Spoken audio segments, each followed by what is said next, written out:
휘황찬란한 등불이 기생집을 환히 밝히고 있었습니다. 사방에서는 풍악이 울려 퍼지고 취기에 오른 한 사내의 웃음소리가 끊이지 않았습니다.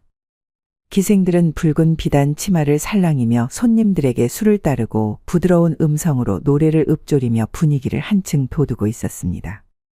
비단옷을 걸친 이 사내는 만신창이가 돼 비틀거리며 잔을 기울이고 있었습니다. 그는 다름 아닌 진팔이었습니다. 조선 최고의 거상이었던 진기사의 외아들로 한때 부러움의 대상이었지만 이제는 방탕하고 오로지 여색을 밝히는 생활에 빠진 인물이었습니다.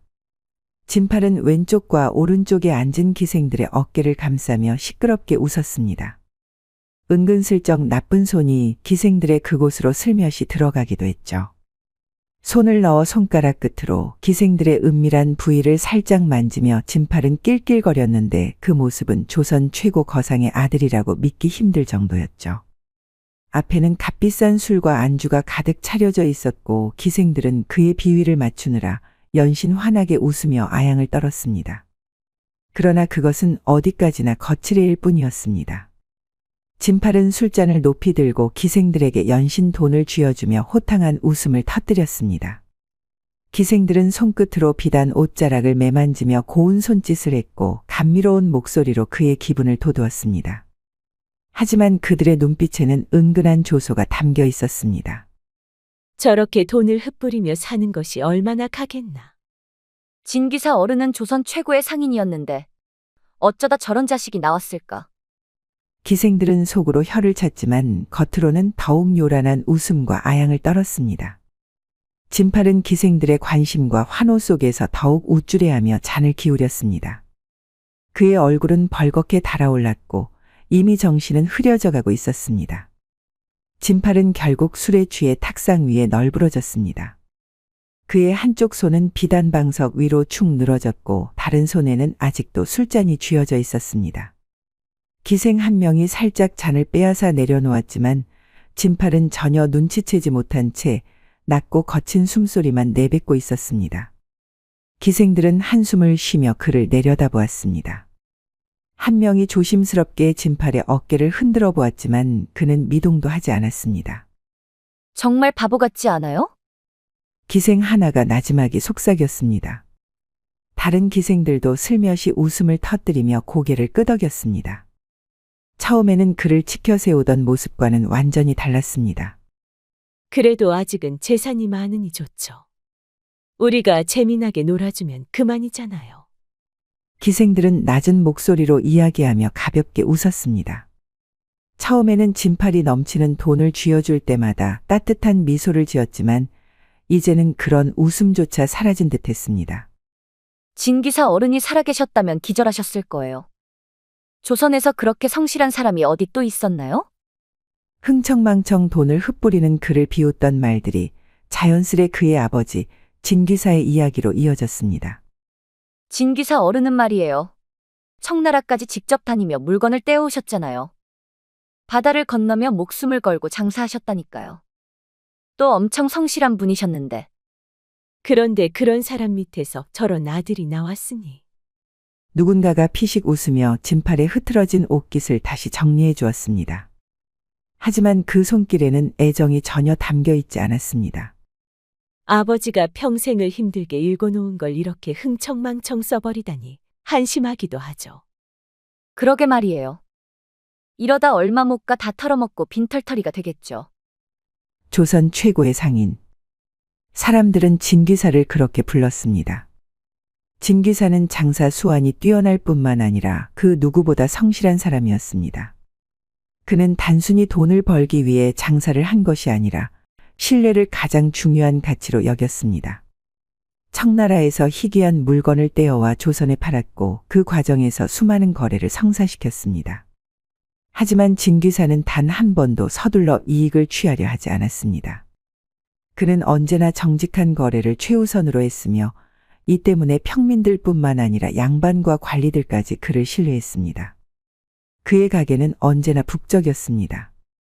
손님들은 그의 물건을 사기 위해 줄을 섰고 먼 지방에서도 일부러 찾아오는 사람들이 많았습니다. 하지만 그는 아무리 바빠도 모든 손님을 정중하게 대했습니다. 손에 굳은 살이 박힐 정도로 장사를 했으면서도 손님 한 명 한 명에게 항상 따뜻한 말 한마디를 건넸습니다. 상대가 천민이든 양반이든 차별 없이 손님을 맞이했고 사람들은 그 모습에 더욱 감탄했습니다. 그렇게 진기사는 명실상부한 조선 최고의 거상이 되었습니다.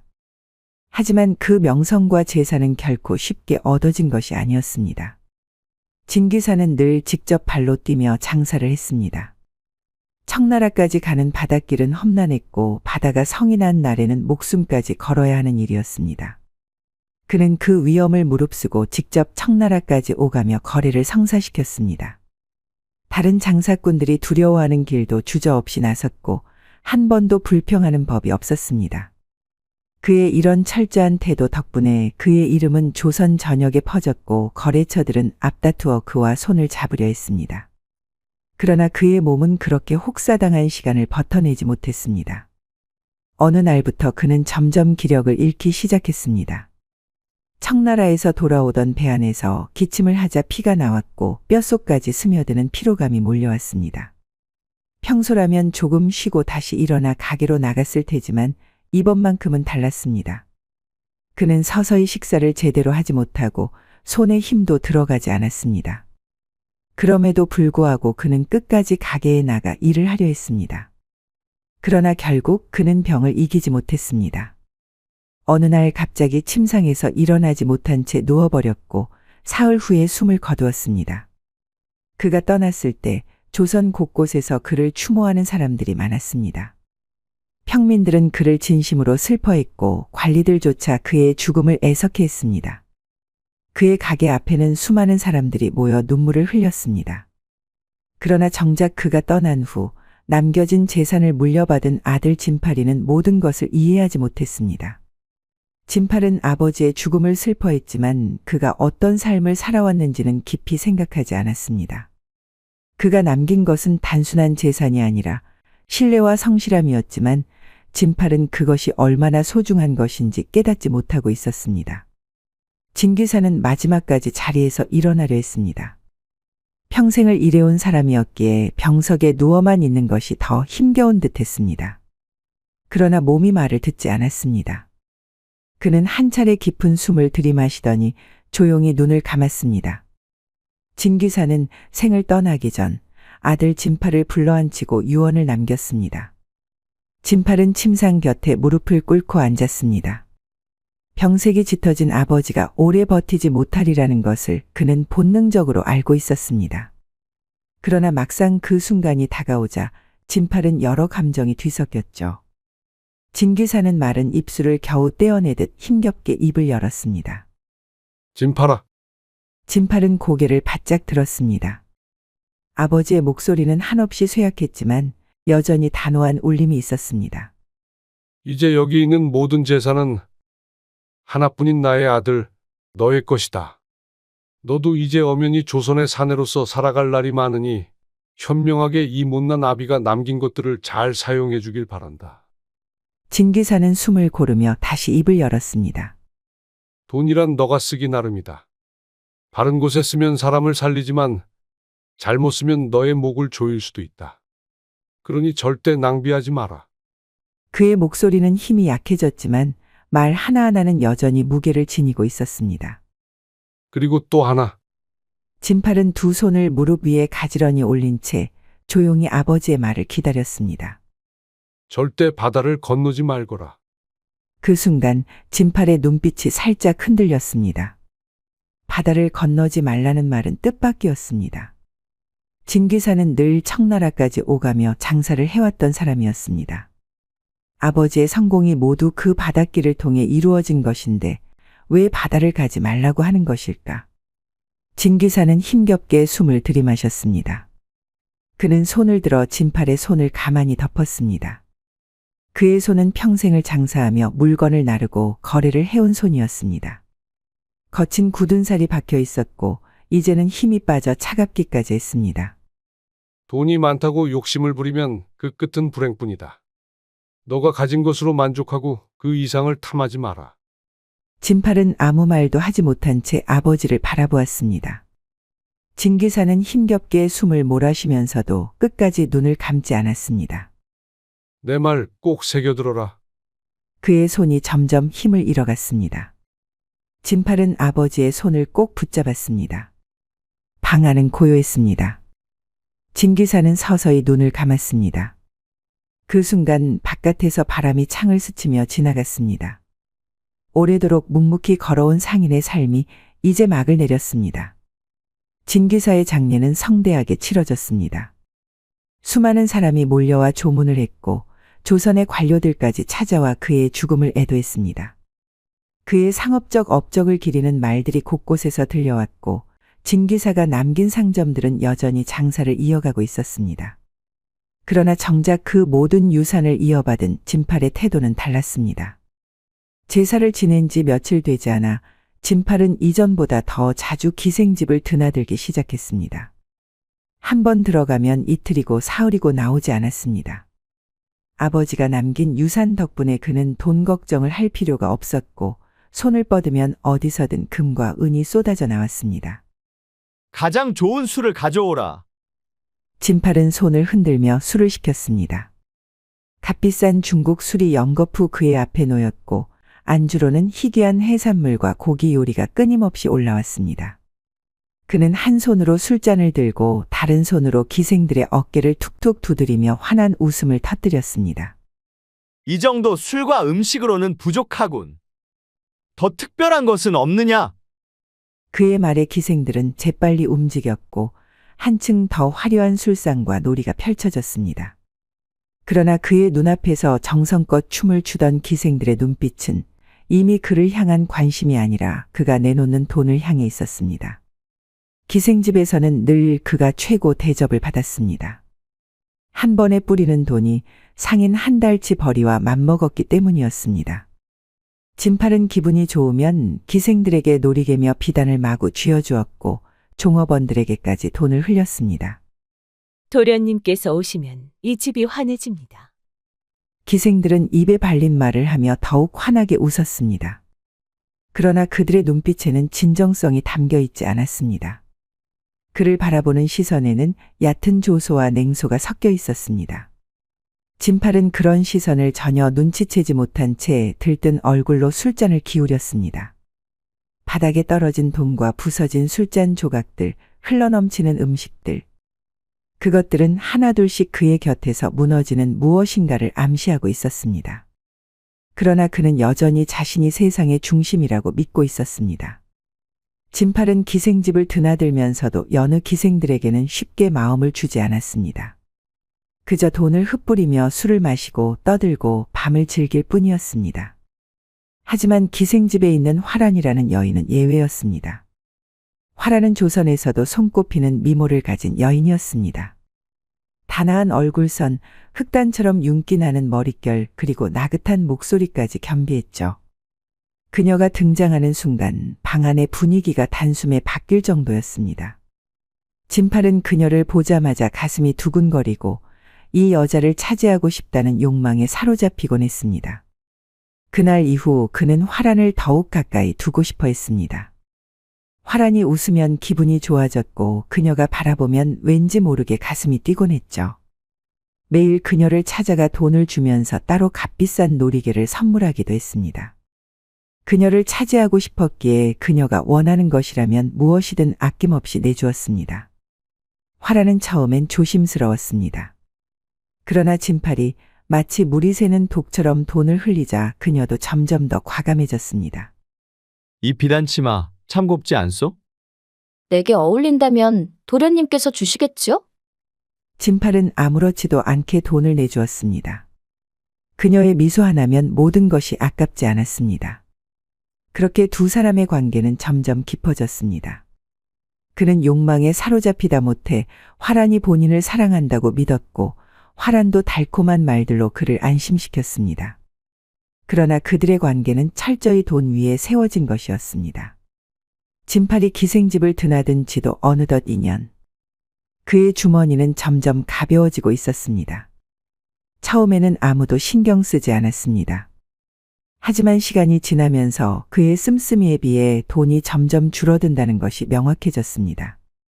어느 날 진팔은 화란에게 비단옷을 선물하려 했지만 예전처럼 선뜻 돈을 내지 못했습니다. 그는 한동안 망설이다가 집안 물건을 팔아 마련한 돈을 내밀었습니다.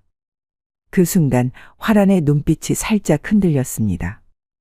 이제껏 금처럼 쏟아지던 돈이 겨우 몇 잎으로 변해 있었습니다. 그날 이후 화란이 진팔을 대하는 태도가 달라졌습니다. 예전처럼 환하게 웃지도 않았고 먼저 손을 내밀지도 않았습니다. 그가 찾으러 와도 어딘가로 사라지기 일쑤였습니다. 그리고 마침내 진팔이 완전히 빈털터리가 되던 날 화란은 단호하게 등을 돌렸습니다. 이제 그만 돌아가세요. 더 이상 저를 찾아오지 마세요. 진팔은 당황한 얼굴로 그녀를 바라보았습니다. 무슨 소리를 하는 거요? 나는 여전히 너를 아끼는데. 더 이상 저와 있을 이유가 없잖아요. 이제 도련님은, 아니, 당신은 빈털터리가 돼가는 모습이 눈에 보이는데 나 같은 미인이 가진 것 하나 없는 사내를 왜 만납니까? 화란의 말은 매정했고 목소리는 차가웠습니다. 진팔은 믿을 수 없다는 듯 멍한 얼굴로 그녀를 바라보다가 처음으로 깨달았습니다. 그녀는 자신을 사랑한 것이 아니라 자신이 가진 돈을 사랑했던 것입니다. 화란은 더 이상 미소를 짓지 않았습니다. 그녀의 얼굴에는 감정 하나 없는 냉담한 표정만이 남아 있었습니다. 진팔은 텅 빈 주머니를 쥐고 거리를 떠돌았습니다. 한때 화려한 비단 옷을 걸치고 호화로운 술상을 차리던 그였지만 이제는 다해진 도포를 걸친 채 어두운 눈빛으로 바닥을 바라보고 있었습니다. 기생집에서는 이미 오래전에 쫓겨났고 그를 반기던 사람들도 하나둘 사라졌습니다. 남은 재산을 헛되이 써버린 뒤 그는 할 수 있는 일이 아무것도 없었습니다. 화란, 이 나쁜 계집 같으니라고. 돈은 없어 기생집에 가지 못하고 집 대청마루에 누워 화란을 욕하고 있던 그 순간이었습니다. 진팔이 있는가?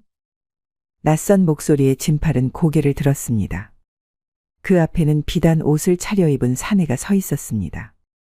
이국적인 풍모를 지녔고 옷에서 짠내가 밀려오는 것이 바다를 오가는 상인 같았죠.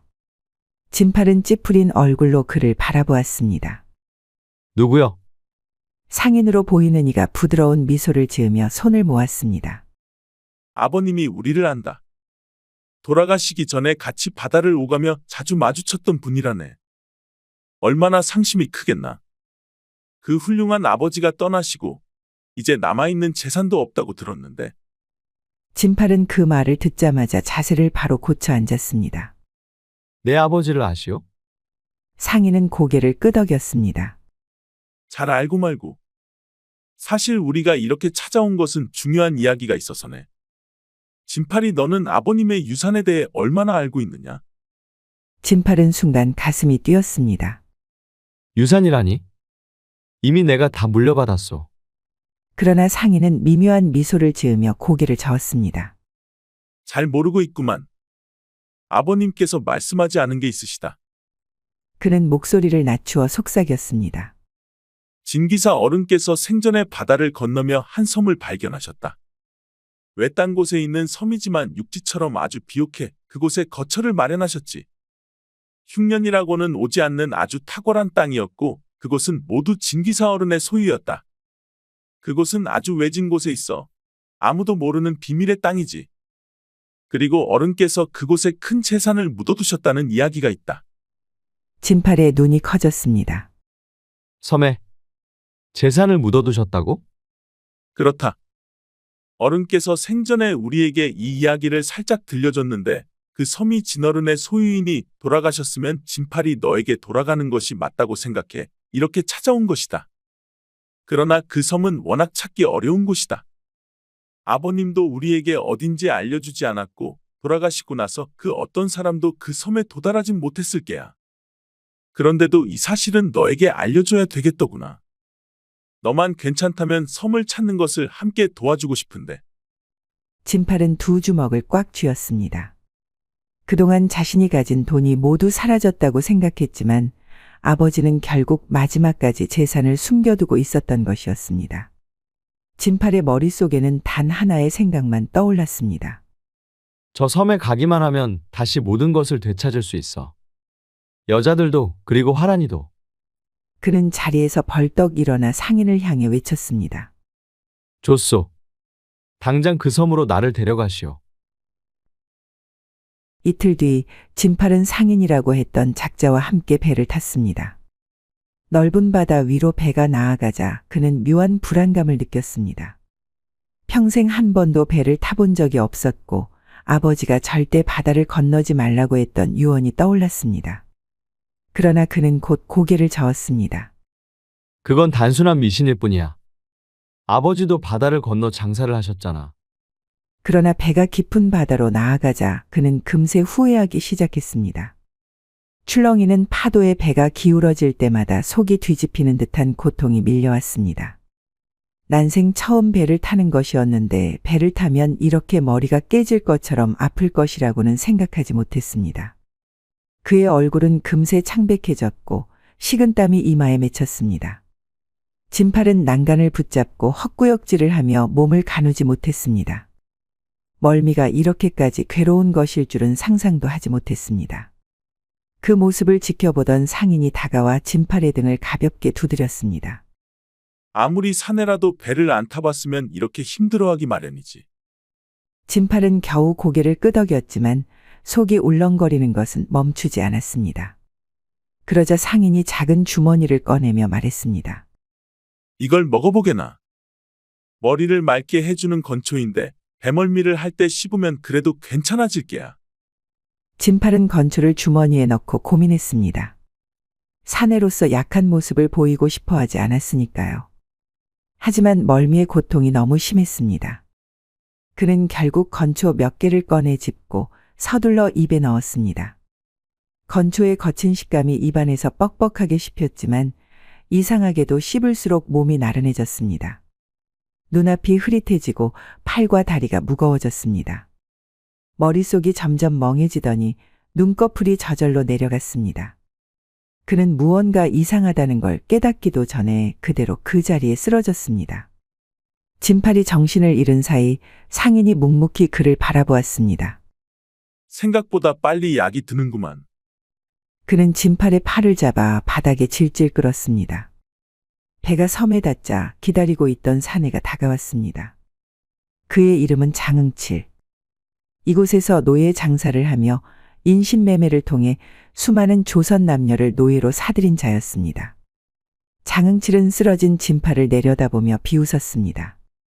일하다 죽은 그 사내놈보다 훨씬 건장한 사내를 데려왔구만. 이를 듣던 상인은 조선반도의 도련님이었습니다. 지 애비가 남긴 재산을 다 탕진했다는 소문을 듣고 아버지가 남긴 재산이 있다고 하니 바보처럼 바로 속더군요. 라고 말했습니다. 장응칠은 가볍게 웃으며 진팔의 팔목을 발끝으로 건드렸습니다. 몸도 건강하고 힘도 세 보이네. 일을 시키면 아주 잘하겠어. 요 며칠 전에 죽은 그놈은 참 약해 빠졌어서 말이야. 필히 힘쓰는 사내는 하나 두고 있어야 한다고. 마음에 드는구만. 값을 잘 쳐주겠다. 고맙습니다, 나리. 상인은 장응칠에게 고개를 숙였습니다. 장응칠은 데리고 있는 연호비들을 불러 세웠습니다. 이놈을 밧줄로 묶어놔라. 진팔은 그가 팔렸다는 사실조차 모른 채 깊은 혼수 상태에 빠져 있었습니다. 진팔은 눈꺼풀이 무겁게 내려앉는 것을 느끼며 천천히 의식을 되찾았습니다. 머리가 깨질 듯이 아팠고 온몸이 뻐근했습니다. 손발이 묶여 있다는 것을 깨닫는 순간 그는 본능적으로 몸부림쳤습니다. 이게 뭐야? 양손과 양발이 거친 밧줄에 단단히 묶여 있었습니다. 차가운 돌바닥이 등에 닿았고 주변에서는 낯선 냄새가 났습니다. 그는 어두운 방 안에서 숨을 거칠게 몰아쉬며 상황을 이해하려 애썼습니다.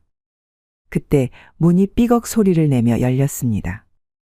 눈빛이 날카로운 사내가 천천히 걸어 들어왔습니다. 그의 허리춤에는 두꺼운 가죽 채찍이 매달려 있었고 손에는 피가 마른 듯한 철제 곤봉이 들려 있었습니다. 안녕하신가? 낯선 남자의 말에 진팔은 날카롭게 소리쳤습니다. 너는 누구냐? 왜 내 손발을 묶어 놓은 거냐? 그러나 남자는 미소만 지었습니다. 그의 표정에는 동정도 연민도 없었습니다.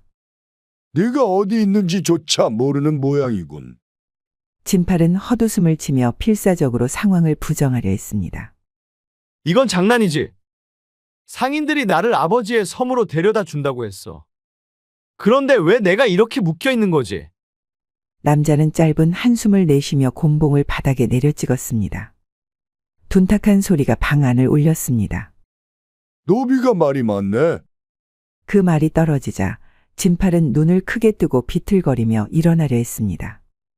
그러나 밧줄이 조여오면서 손목이 아프도록 파고들었습니다. 뭐라고? 노비라고 했다. 남자는 한 발짝 앞으로 다가오며 말을 이었습니다. 너를 데려온 상인이 진짜 네 예비를 아는 사람이라고 생각하나? 그놈은 돈을 준다고 하면 사람도 데려오는 작자야. 하여간 어리석기는 쯧쯧. 진팔은 숨이 턱 막혔습니다. 그럴 리가 없어. 나는 진기사의 아들이다. 조선 최고의 거상의 아들이라고. 그러나 남자는 진팔의 말을 비웃으며 말했습니다. 그래서 뭐 어쩌란 말이냐? 그 찰난 아버지가 살아 돌아와서 널 구해줄 것 같으냐? 진팔은 말을 잇지 못했습니다. 남자는 팔짱을 끼며 단호하게 선언했습니다. 이 섬에서 빠져나갈 길은 없다. 네가 할 수 있는 건 하나뿐이다. 진팔은 땀을 흘리며 그를 노려보았습니다. 뭘 하라는 거지? 남자는 손가락으로 바깥을 가리켰습니다. 창문 너머로 넓은 밭이 보였습니다. 이 섬에서 내 말을 들으며 일하면 된다. 어차피 먹여주고 재워주고 하는데 육지에서 몰락한 삶을 사는 것보다 이게 낫지 않겠느냐? 그는 허리춤에서 채찍을 천천히 꺼냈습니다. 정 싫다면 너에게 기다리는 건 죽음뿐이다. 진팔은 마른 침을 삼키며 눈앞이 아득해지는 것을 느꼈습니다. 그가 빠져나올 수 없는 끔찍한 현실이 이제 막 시작되고 있었습니다. 뜨거운 햇살이 이글거렸습니다. 공기는 숨이 막힐 정도로 후덥지근했고 바람 한 점 불지 않았습니다. 진팔은 험한 밭으로 끌려와 삽을 쥐었습니다. 거친 흙은 잘 갈리지 않았고 손에 쥔 삽은 유난히 무겁게 느껴졌습니다. 평생 돈을 쥐고만 살아온 그에게 땀을 흘려 일하는 것은 생소하고 고통스러운 일이었습니다. 한 번 삽을 내려 찍을 때마다 허리가 욱신거렸고 등에선 땀이 비오듯 흘렀습니다. 그가 쉬려 할 때마다 감시하는 자들의 매서운 눈빛이 등 뒤를 따라다녔습니다. 그때 옆에서 부드러운 목소리가 들려왔습니다. 여긴 원래 이런 곳입니다. 서서히 적응하면 괜찮아지실 겁니다. 진팔은 숨을 헐떡이며 고개를 돌렸습니다. 그곳에는 순이라는 여인이 서 있었습니다. 힘이 드는지 땀이 송글송글 이마와 쇄골에 맺혀 있었지만 눈빛은 그 누구보다 부드러운 여인이었습니다. 처지가 처지인지라 옷이 헝클어지고 남루해 보이긴 했으나 진팔은 속으로 어찌 이런 절세미인이 이런 곳에 끌려왔는지 참으로 불쌍하다고 생각했죠. 저는 순이라고 합니다. 다른 여인들과 이곳에서 생활하고 있습니다. 젊은 여인이 어찌 이런 섬에 갇혀 있단 말이오? 진팔은 그 말이 심상치 않음을 깨닫고 자세를 고쳐 앉았습니다. 순이는 주위를 살폈습니다. 감시하는 자들이 가까이 없자 조용히 목소리를 낮추었습니다. 저 응칠이라는 자는 갈 곳 없는 여인들과 빚을 진 여인들의 약점을 잡아 노비로 사들인 자입니다. 여기엔 저처럼 속아서 끌려온 조선 여인들이 있습니다. 처음엔 다들 믿지 않았죠. 하지만 시간이 지나면서 깨닫게 됐어요. 이곳은 노비섬입니다. 진팔은 차가운 소름이 등줄기를 타고 흘러내리는 것을 느꼈습니다. 노비섬. 순이는 씁쓸하게 웃었습니다.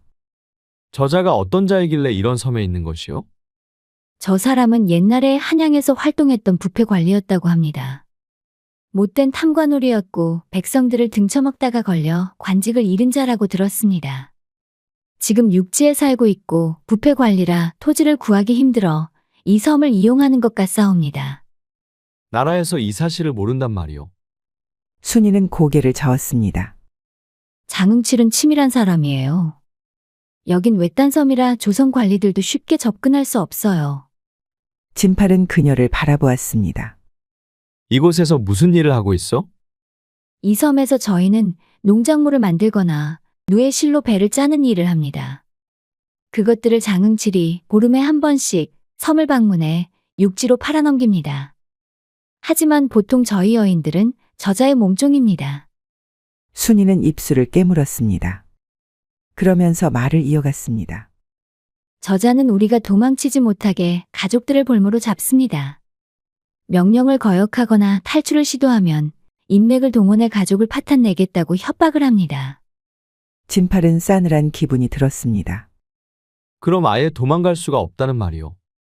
순이는 조용히 고개를 저었습니다. 불가능합니다. 배가 없습니다. 저자가 섬에 왔을 때 배를 타고 도망가려고 해도 배가 묶여 있고 열쇠가 없습니다. 열쇠 구멍에 넣을 것도 마땅치 않습니다. 진팔은 한숨을 쉬며 물었습니다. 열쇠 구멍이야 열쇠를 찾아야 하는 것인데. 곤란하게 됐구려. 그나저나 사내는 나뿐이요? 그렇습니다. 왜 사내가 필요하오? 섬 외곽에 사내를 시켜 집을 짓고 있습니다. 본래 한양의 부호들도 지방에 집을 여러 채 갖고 있다고 들었습니다.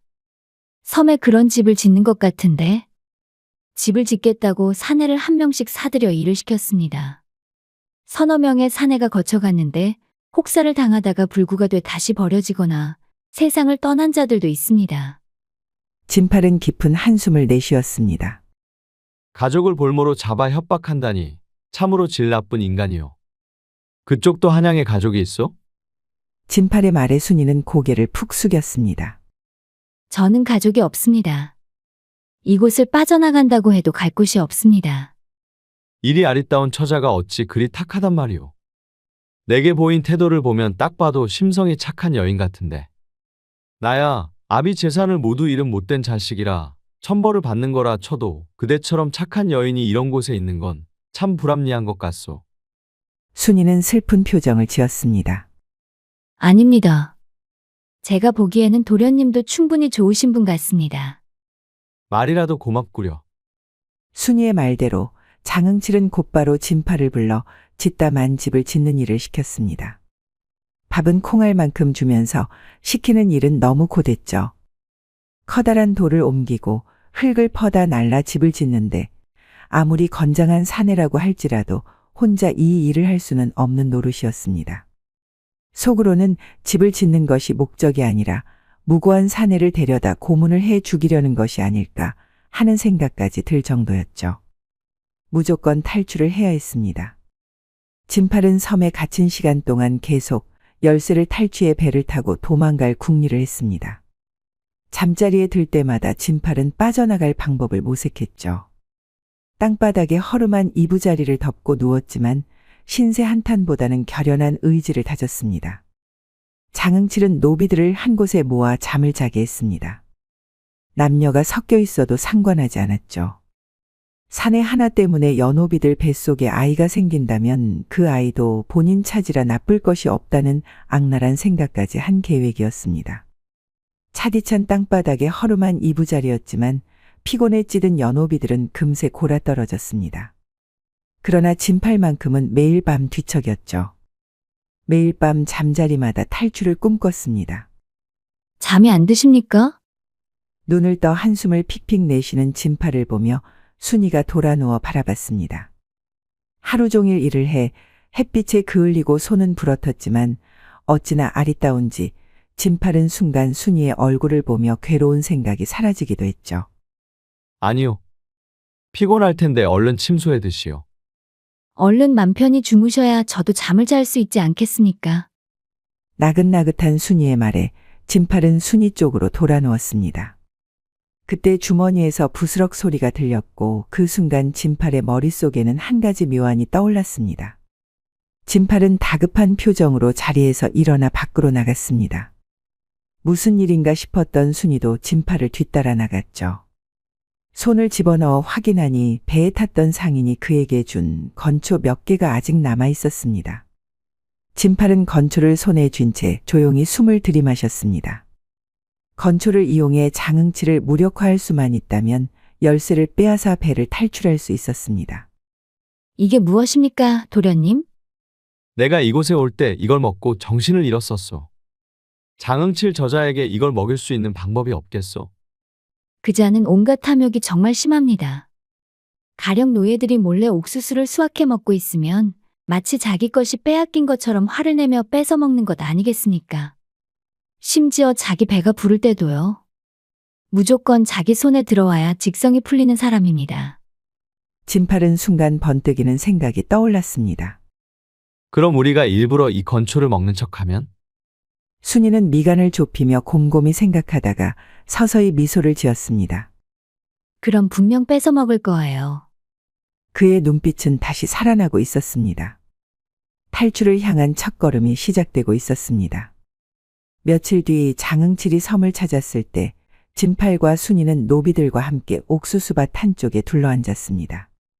모두가 땀에 젖은 채 지친 기색이 역력했지만 진팔은 일부러 웃음을 지으며 손에 쥔 건초를 흔들었습니다. 이거 참 별미로군. 순이도 분위기를 맞추며 씹는 신용을 했습니다. 이걸 말려두니까 꽤 괜찮은 맛이 나요. 다른 노예들도 분위기를 맞춰 함께 씹는 척했습니다. 작은 웃음이 오갔고 일부러 건초를 서로 나눠 가지며 맛을 음미하는 듯한 모습을 연출했습니다. 그때 날카로운 목소리가 공기를 가르며 들려왔습니다. 이놈들이 뭐 하는 짓이야? 장흥칠이 다가오고 있었습니다. 그는 두 눈을 번뜩이며 노비들을 노려보았습니다. 평소처럼 몸을 웅크리고 있는 모습이 아니라 왠지 모르게 여유 있는 태도를 보이는 것이 눈에 거슬렸습니다. 그의 시선이 진팔이 손에 쥔 건초로 향했습니다. 뭐야, 그거? 순이는 당황하지 않고 자연스럽게 대답했습니다. 마당에서 자란 나무를 말려 먹고 있었어요. 맛이 좋아서 함께 나누고 있었습니다. 장흥칠은 순이를 흘겨보며 코웃음을 쳤습니다. 나무를. 내 놈들이 어디 감히 내 허락도 없이 뭘 따먹어? 그는 성큼성큼 다가와 순이 손에 있는 건초를 낚아챘습니다. 이 섬에서 나오는 모든 것들은 내 것이라고 말을 했느냐 안 했느냐? 당장 가져와라. 순이와 진팔은 조용히 숨을 삼켰습니다. 장흥칠은 거칠게 건초를 집어들고 코앞에 대고 킁킁 냄새를 맡았습니다. 이게 대체 뭐가 맛있다는 거야? 그는 의심스러운 눈초리로 노비들을 둘러보더니 건초를 한 움큼 집어들고 입에 털어넣었습니다. 우적우적 거친 소리와 함께 건초가 그의 입안에서 으깨졌습니다. 한순간 주위가 숨죽인 듯 고요해졌습니다. 장흥칠은 씹던 입을 멈추고 갑자기 인상을 찌푸렸습니다. 그의 손이 허공을 휘저으며 중심을 잡으려 했지만 몸이 휘청였습니다. 그가 입을 열려는 순간 두 눈이 휘둥그레지며 그대로 무너졌습니다. 장흥칠의 거대한 몸이 바닥에 쓰러지며 먼지가 날렸습니다. 진팔과 순이는 서로 눈을 마주 보았습니다. 그의 거친 숨소리만이 조용한 밭 위에 울리고 있었습니다. 장흥칠의 거대한 몸이 바닥에 쓰러지자 진팔은 재빨리 몸을 움직였습니다. 어서 이놈의 옷을 뒤져라. 순이와 다른 노예들도 서둘러 장흥칠의 몸을 뒤졌습니다. 거친 천으로 만든 겉옷 사이를 헤집다가 무거운 열쇠 꾸러미가 손에 잡혔습니다. 여기 있습니다. 진팔은 열쇠를 움켜쥐고 빠르게 일어섰습니다. 모두 나를 따라와. 노비들은 주위를 두리번거리며 빠르게 움직였습니다. 아무도 이 상황을 눈치채지 못한 채 그들은 밭을 가로질러 해안가를 향해 달려갔습니다. 바닷바람이 코끝을 스쳤고 저 멀리 배가 정박해 있는 것이 보였습니다. 배다. 저 배만 타면 된다. 모두가 절박한 심정으로 발걸음을 재촉했습니다. 진팔은 열쇠를 들고 뛰어가 굳게 잠긴 닷줄과 문을 차례로 풀어냈습니다. 나무가 삐걱이며 움직였고 마침내 배가 흔들리기 시작했습니다. 모두 올라타라. 노예들은 앞다투어 배에 몸을 실었습니다. 눈물을 흘리는 이도 있었고 서로를 부축하며 간신히 배에 오르는 이들도 있었습니다. 순이가 마지막으로 배에 오르자 진팔은 힘껏 닻을 끌어올렸습니다. 배가 천천히 밀려나가며 파도를 타기 시작했습니다. 노예들은 조용히 숨을 죽이며 섬을 바라보았습니다. 그 지옥 같은 땅이 점점 멀어지고 있었습니다. 그들의 얼굴에는 두려움과 기대가 뒤섞여 있었습니다. 이제 다시는 그곳으로 돌아가지 않아도 되었습니다. 시간이 흘러 장흥칠의 정신이 조금씩 깨어났습니다. 차디찬 바닥에 널브러져 있던 장흥칠은 정신을 차린 후 곧바로 목청껏 노비들을 불렀습니다. 하지만 허공의 메아리만 들릴 뿐 아무도 없었죠. 이놈들 어디 갔어? 그는 비틀거리며 일어나 주위를 둘러보다가 급히 해안가로 달려갔습니다. 그러나 그가 마주한 것은 텅 빈 바다뿐이었습니다. 그가 타고 다니던 배는 사라지고 없었고 출렁이는 파도만이 그의 눈앞에서 춤을 추고 있었습니다. 그는 절망적인 얼굴로 모래밭을 짓밟으며 소리쳤습니다. 이놈들 어디 있는 거냐? 돌아와라. 그러나 대답은 없었습니다. 오직 파도 소리만이 메아리처럼 돌아올 뿐이었습니다. 배는 파도를 따라 부드럽게 흘러갔습니다. 진팔 일행은 서로를 부둥켜 안고 울었고 몇몇은 망망대해를 바라보며 가만히 손을 모았습니다. 이제 그들에게는 새로운 삶이 기다리고 있었습니다. 진팔은 조선 땅이 가까워지는 것을 바라보며 긴 숨을 내쉬었습니다. 그는 이제야 실감이 났습니다. 죽음이 기다리던 섬을 벗어나 다시 살아갈 기회가 주어졌다는 것. 그렇게 배는 조선 해안에 닿았고 그동안 고향으로 돌아가지 못했던 이들은 각자의 가족에게 돌아갔습니다. 어떤 이는 부모를 찾아 떠났고 어떤 이는 남편과 아이가 있는 집으로 돌아갔습니다. 그들의 얼굴에는 슬픔도 있었지만 다시 시작할 수 있다는 희망이 깃들어 있었습니다.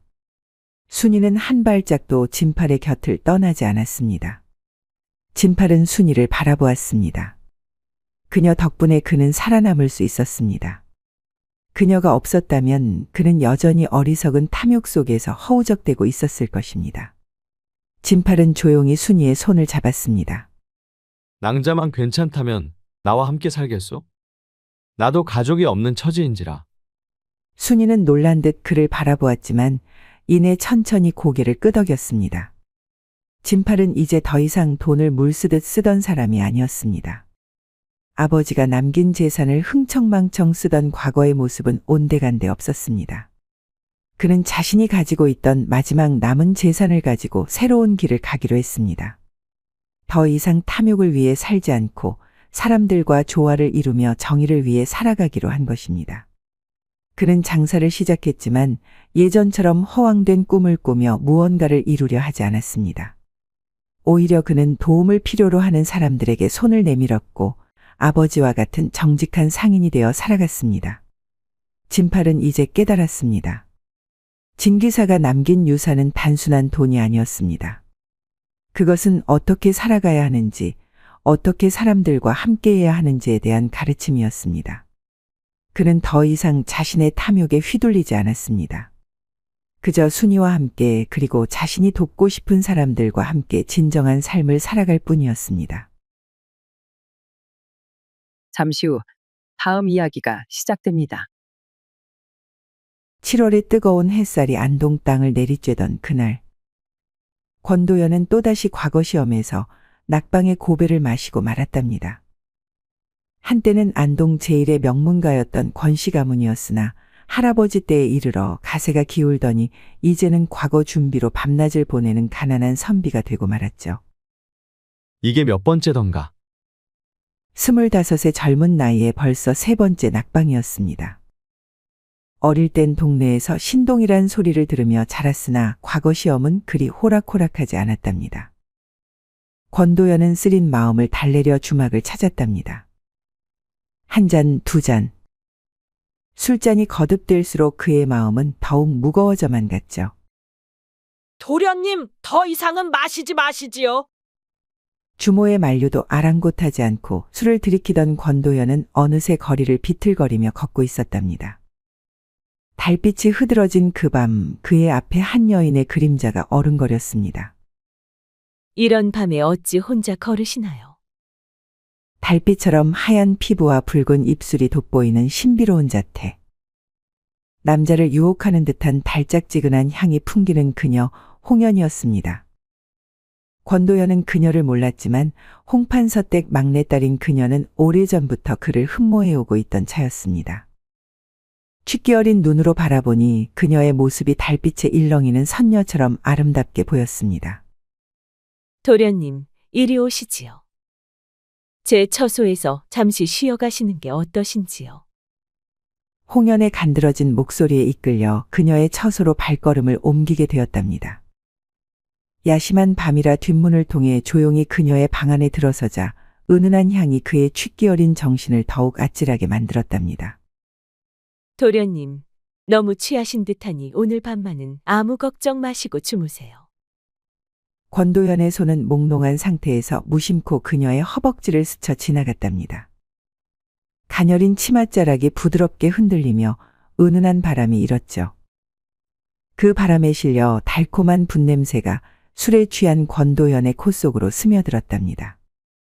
부드럽고 향긋한 향이 코끝을 스치자 권도연은 자신도 모르게 깊게 숨을 들이마셨죠. 순간 취한 상태에서도 본능적으로 자신의 아랫도리가 단단해지는 게 아니겠어요. 술에 취한 눈을 들자 마주한 것은 새초롬하게 앙담은 그녀의 입술이었답니다. 그녀의 선명한 곡선을 따라 촉촉한 윤기가 감도는 그 입술이 눈앞에서 유혹하듯 살짝 벌어졌답니다. 권도연의 시선이 본능적으로 그녀의 입술에 사로잡혔죠. 권도연은 생각했습니다. 입술을 가져가 닿으면 과연 어떤 맛이 날까? 달콤할까? 그녀의 입술을 맛보기 위해 자신의 고개를 그녀 쪽으로 가져간 순간 그녀의 입술이 점점 멀어지며 권도연은 그만 쓰러져 버렸답니다. 홍연의 속삭임이 귓가에 맴돌았으나 과한 술기운에 눈앞이 어질어질한 것이 정신을 차릴 수가 없었답니다. 결국 권도연은 그대로 골아떨어지고 말았죠. 다음 날 새벽 낯선 방에서 눈을 뜬 권도연은 당황하지 않을 수 없었답니다. 곁에는 처음 보는 여인이 아무것도 걸치지 않고 누워있는 게 아니겠어요. 게다가 방 안에서 풍기는 달짝지근한 향이 나는 게 어젯밤의 기억을 어렴풋이 일깨웠죠. 아이고. 이를 어쩌면 좋단 말인가? 권도연은 허겁지겁 옷을 입고서는 방을 나와 정신없이 뛰어갔답니다. 방을 나서는 그를 눈을 반쯤 뜨고 몰래 보던 홍연은 은근한 미소를 지우고 있었답니다. 그날 이후 홍연의 유혹은 더욱 대담해져만 갔답니다.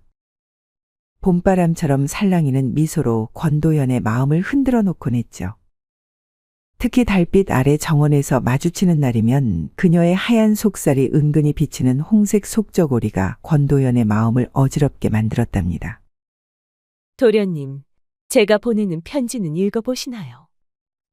매일 밤 사람을 시켜 보내오는 편지에는 그녀의 은근한 마음이 담겨 있었죠.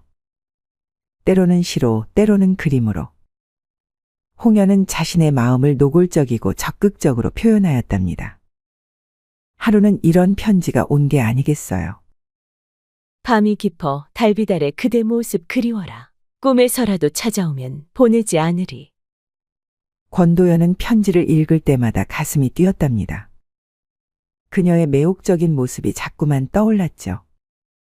하지만 그때마다 스스로를 다잡았답니다. 이리해서는 안 되지. 난 먼저 과거의 급제의 가문을 일으켜야 하는 것을.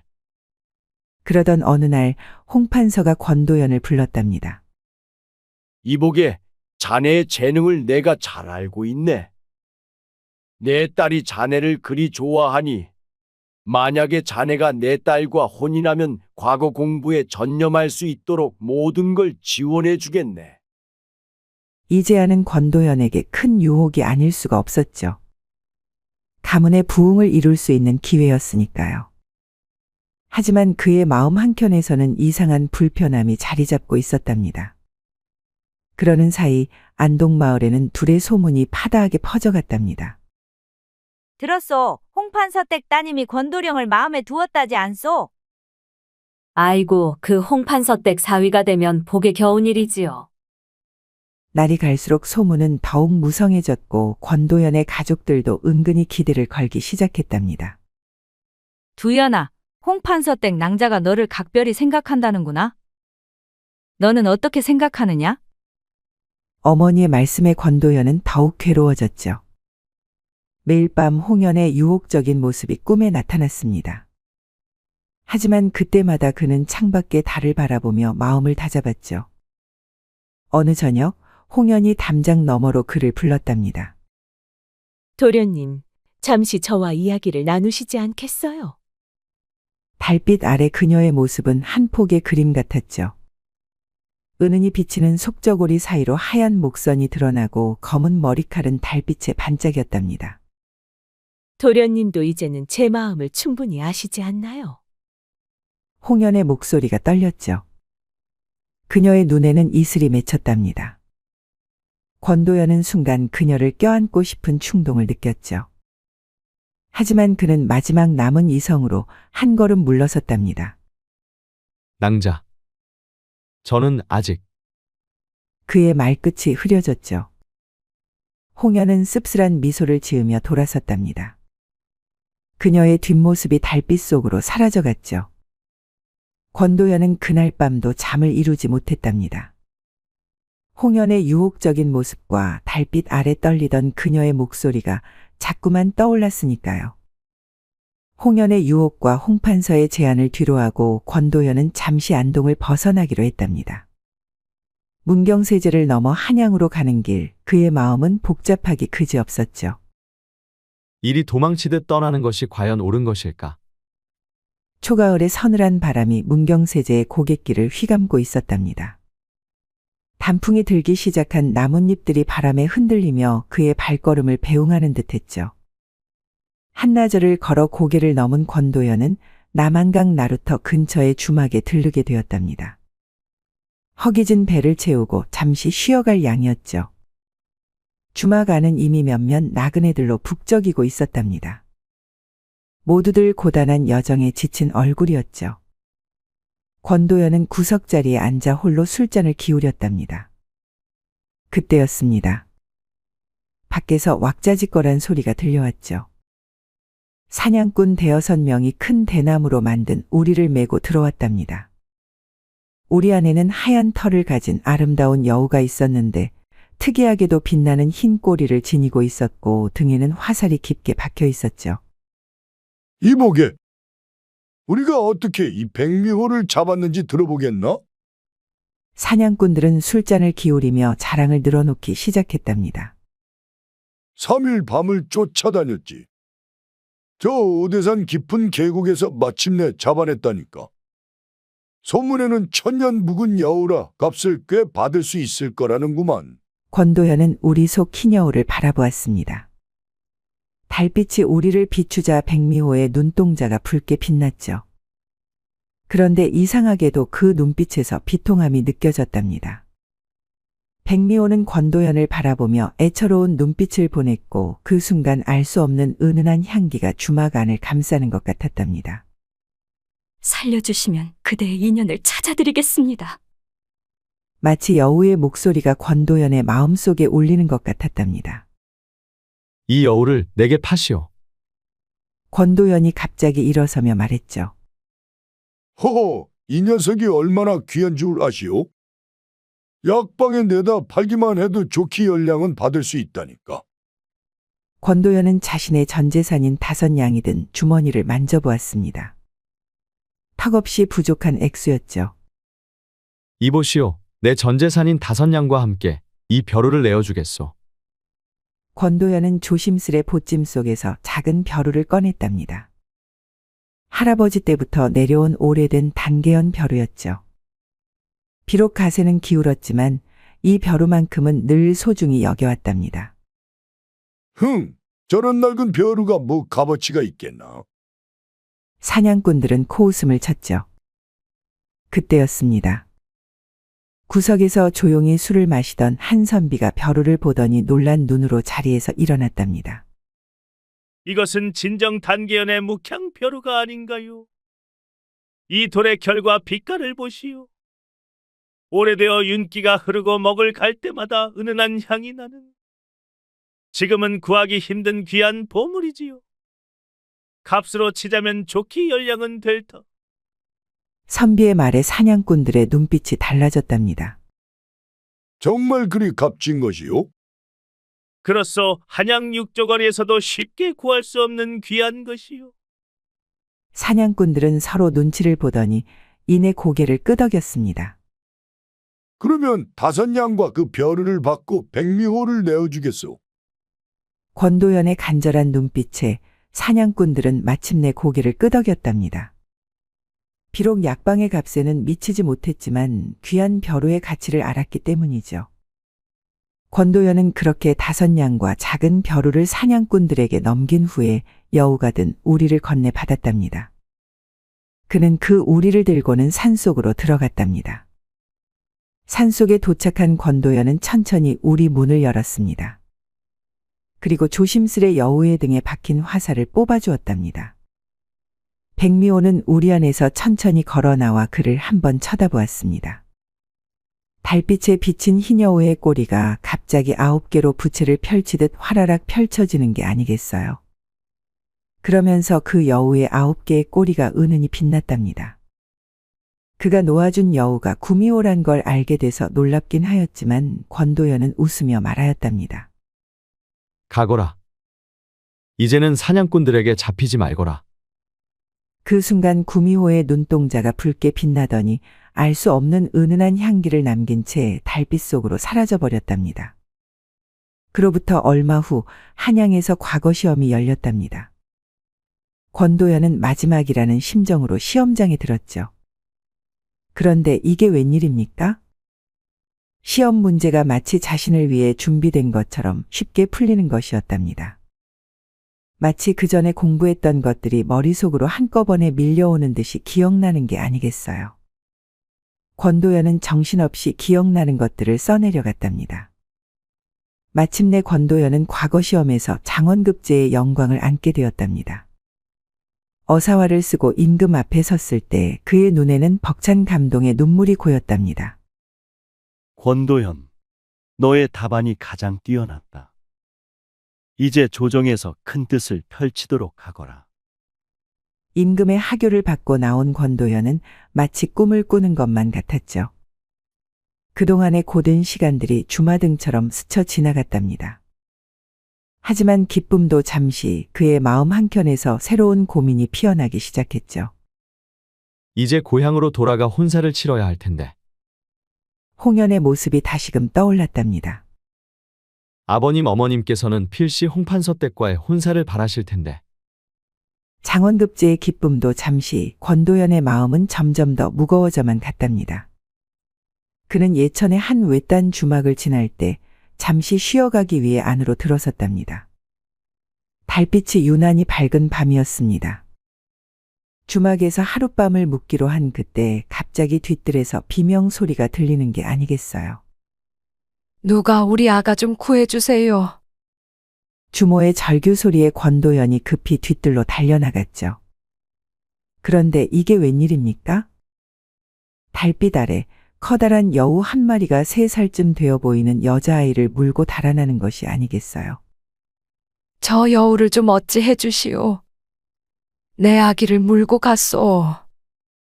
권도연은 지체 없이 여우를 쫓아갔답니다. 여우는 산자락으로 향했고 이상하게도 달빛은 그들의 길을 비춰주는 듯했답니다. 한참을 쫓아가다 보니 산속 입구에 이르렀는데 그곳에서 여우가 권도연을 기다리고 있는 듯이 지켜보고 있는 게 아니겠어요. 여우의 눈동자가 달빛에 붉게 빛났죠. 권도연과 눈이 마주치자 여우는 아이를 조심스레 땅에 내려놓았습니다. 그리고는 알 수 없는 은은한 향기를 남긴 채 산속 깊은 곳으로 사라져 버렸답니다. 이상한 일이로구나. 권도연은 땅에 놓인 아이를 안아들었습니다. 아이는 기적적으로 크게 다치지 않았지만 어깨에 큰 상처가 있는 것이 보였죠. 아마 방금 전 여우에게 물린 자국 같아 보였습니다. 권도연은 아이를 데리고 주막으로 돌아왔습니다. 아이는 무사합니다. 상처를 좀 입었지만 다행히 그리 깊지 않아 보입니다. 주모는 한숨을 쉬며 말했답니다. 감사합니다. 정말 감사합니다. 애비를 먼저 떠나보내고 힘겹게 기르고 있는 제 유일한 피부치인데 이 아이마저 잃으면 어찌 사나 싶었습니다. 그리고는 주모는 권도연에게 허리를 크게 숙이며 인사를 하였답니다. 도련님, 어찌 이런 은혜를. 울면서 연신 감사를 표하는 주모를 권도연은 괜찮다며 진정시켰습니다. 그럼 이름만이라도 알려달라는 주모의 부탁에 권도연은 마지못해 자신의 이름을 알려주었습니다. 그날 밤 권도연은 이상한 꿈을 꾸었답니다. 꿈속에서 9꼬리 흰 여우가 나타나 그에게 말했죠. 저는 은혜를 갚았으니 이만 돌아가 보겠습니다. 권도연은 묻고 싶은 것이 많았지만 여우는 순식간에 사라져 버렸습니다. 다음 날 아침 권도연이 눈을 떴을 때 방 안에는 은은한 향기가 맴돌고 있었습니다. 어젯밤의 일이 정말 꿈이었던 건지 알 수가 없었답니다. 세월은 흘러 15년이라는 시간이 지났습니다. 그동안 권도연은 출중한 능력을 인정받아 상주 지방의 관찰사가 되었죠. 홍연과의 혼사는 결국 이루어지지 않았답니다. 홍 판서는 크게 노했지만 권도연은 이상하게도 마음이 편했죠. 관찰사 영감, 오늘 저녁 고을 유지들이 연애를 준비했다고 합니다. 이방이 말을 전하자 권도연은 한숨을 내쉬었답니다. 고을 유지들과의 술자리라. 벌써부터 머리가 지끈거리는 듯했죠. 에이구, 또 술잔을 기울여야 하다니.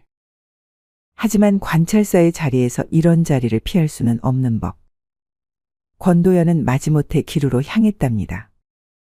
관찰사 영감, 오늘은 특별히 새로운 기생이 있답니다. 부용이라고 하는데 아직 어린 나이임에도 재주가 출중하다지요. 이방의 말에 권도연은 픽 웃고 말았답니다. 난 이미 나이가 40이 넘었는데 어린 기생이라니. 하지만 그의 말은 거기서 끝이 났죠. 기루에 들어서는 순간 그의 눈앞에 한 여인이 나타났기 때문입니다. 소첩 부용이옵니다. 관찰사 영감을 모시게 되어 영광이옵니다. 달빛같이 하얀 살결에 진홍빛 입술 그리고 신비로운 매력을 풍기는 얼굴. 권도연은 순간 넋을 잃고 말았답니다. 이런 우리 관찰사 영감께서 부용에게 홀린 듯하구려. 고을 유지들의 놀림에 권도연은 얼굴을 붉혔죠. 하지만 그의 시선은 자꾸만 부용에게로 향했답니다. 관찰사 영감, 술 한 잔 올리겠습니다. 부용이 술을 따르는데 그 손끝이 마치 나비가 춤추는 듯 고왔답니다. 저고리 끝자락이 살짝 들리며 하얀 발목이 드러났다가 사라지는데 권도연의 마음이 자꾸만 설레었죠. 아이고, 관찰사 영감도 참. 어린 기생에게 그리 빠지시면 어찌합니까? 고을 유지들의 웃음소리가 커져갔지만 권도연은 아랑곳하지 않았답니다. 왠지 모를 그리움이 가슴 깊숙이 차올랐죠. 그래, 자네 고향은 어디인가? 소첩은 예천에서 왔사옵니다. 그 말에 권도연의 눈빛이 흔들렸답니다. 예천이라. 문득 15년 전 그날 밤이 떠올랐죠. 이상하게도 자네를 보니 마음이 편안해지는구나. 관찰사 영감. 부용의 눈가가 살짝 붉어졌답니다. 마치 오래전부터 기다려온 사람을 만난 듯한 표정이었죠. 연애는 밤이 깊어갈수록 무르익어 갔답니다. 취기가 오른 고을 유지들은 자신들의 세도를 자랑하느라 여념이 없었죠. 우리 관찰사 영감은 부용이만 보시는구려. 고을 유지들의 말에 권도연은 쓴웃음을 지었습니다. 하지만 그의 눈은 계속해서 부용을 좇았죠. 마치 오래전에 잃어버린 무언가를 찾은 듯한 기분이었답니다. 밤이 깊어 연애가 파할 무렵 이방이 권도연의 귀에 속삭였습니다. 관찰사 영감, 부용이는 아직 머리를 올리지 않았다고 합니다. 그 말에 권도연의 가슴이 쿵쾅거렸답니다. 마치 20살 젊은이처럼 말이죠. 연애가 끝난 후 부용은 권도연을 뒷방으로 안내했답니다. 은은한 등불 아래 부용의 하얀 피부는 마치 달빛을 머금은 듯 빛났죠. 관찰사 영감, 소첩은 사내가 처음입니다. 부용의 목소리가 떨리고 있었답니다. 권도연은 그녀를 자세히 바라보았죠. 15해 전 그날 밤 하얀 여우에게 물려갔던 그 여자아이가 떠올랐답니다. 이상하게도 자네를 보고 있으면 마음이 편안해지는구나. 권도연이 부용에게 한 걸음 다가섰죠. 그때 달빛이 창호지 문을 비추었는데 그 빛이 꼭 예천의 그날 밤과 같았답니다. 고운 비단 저고리가 살결을 부드럽게 감싸고 있었습니다. 부용은 한 올 한 올 머리를 매만지며 우아한 자태를 유지했지만 그 우아한 손길조차 왠지 모르게 유혹적으로 보였답니다. 섬세하게 움직이는 손끝, 살짝 기울어진 목선, 비단 사이로 은근히 드러나는 쇄골. 그 모든 것이 자연스럽게 어우러져 눈을 뗄 수 없는 광경을 만들어내는 듯하였죠. 권도연은 숨을 삼켰습니다. 지금 당장 저 따뜻한 품에 얼굴을 묻고 싶다는 생각이 들었죠. 비단의 감촉보다 더 부드러울 것 같은 살결을 느끼고 싶었답니다. 관찰사 영감. 소첩은 관찰사 영감의 품에 안길 자격이 없사옵니다. 부용의 눈에서 굵은 눈물이 흘러내렸죠. 권도연은 그녀의 눈물을 닦아주려 손을 뻗었답니다. 그때였습니다. 부용이 황급히 몸을 물리더니 저고리 옷깃을 여미었죠. 하지만 그 순간 달빛이 그녀의 어깨에 선명한 이빨 자국 흉터를 비추고 말았습니다. 그 상처는? 권도연의 눈이 크게 떠졌죠. 부용은 흐느끼며 고개를 숙였습니다. 15해 전 소첩이 어렸을 때 여우에게 물려 생긴 상처이옵니다. 그 말에 권도연의 얼굴이 하얗게 질렸답니다. 마치 천둥이 내리친 것처럼 온몸이 굳어버렸죠. 그날 밤 예천의 주막에서 그녀도 권도연을 바라보았죠. 방 안에는 깊은 정적이 흘렀습니다. 네가 혹시? 권도연의 목소리가 떨렸답니다. 부용은 천천히 고개를 끄덕였죠. 소첩은 그날 밤 주막에 그 아이였사옵니다. 관찰사 영감의 얼굴은 어릴 적이라 기억나지 않지만 소첩의 목숨을 구해주신 권도연이라는 그 이름만은 평생 잊지 않고 있었사옵니다. 언젠가는 그 은혜를 꼭 갚고 싶었기에. 그 말에 권도연은 자리에 주저앉고 말았습니다. 15해 전 자신이 만났던 그 여자아이가 부용이었다니 이런 기이한 인연의 순간 당황하였답니다. 그런데 어쩌다 기생이 된 것이냐? 부용의 눈에서 다시 눈물이 흘러내렸습니다. 그날 밤 이후 어머니가 소첩을 잘 보살펴 주셨지만 여우에게 물려갔던 여자라 소문이 나서 아무도 저와 혼인하려 하지 않았지요. 결국 기루에 맡겨졌답니다.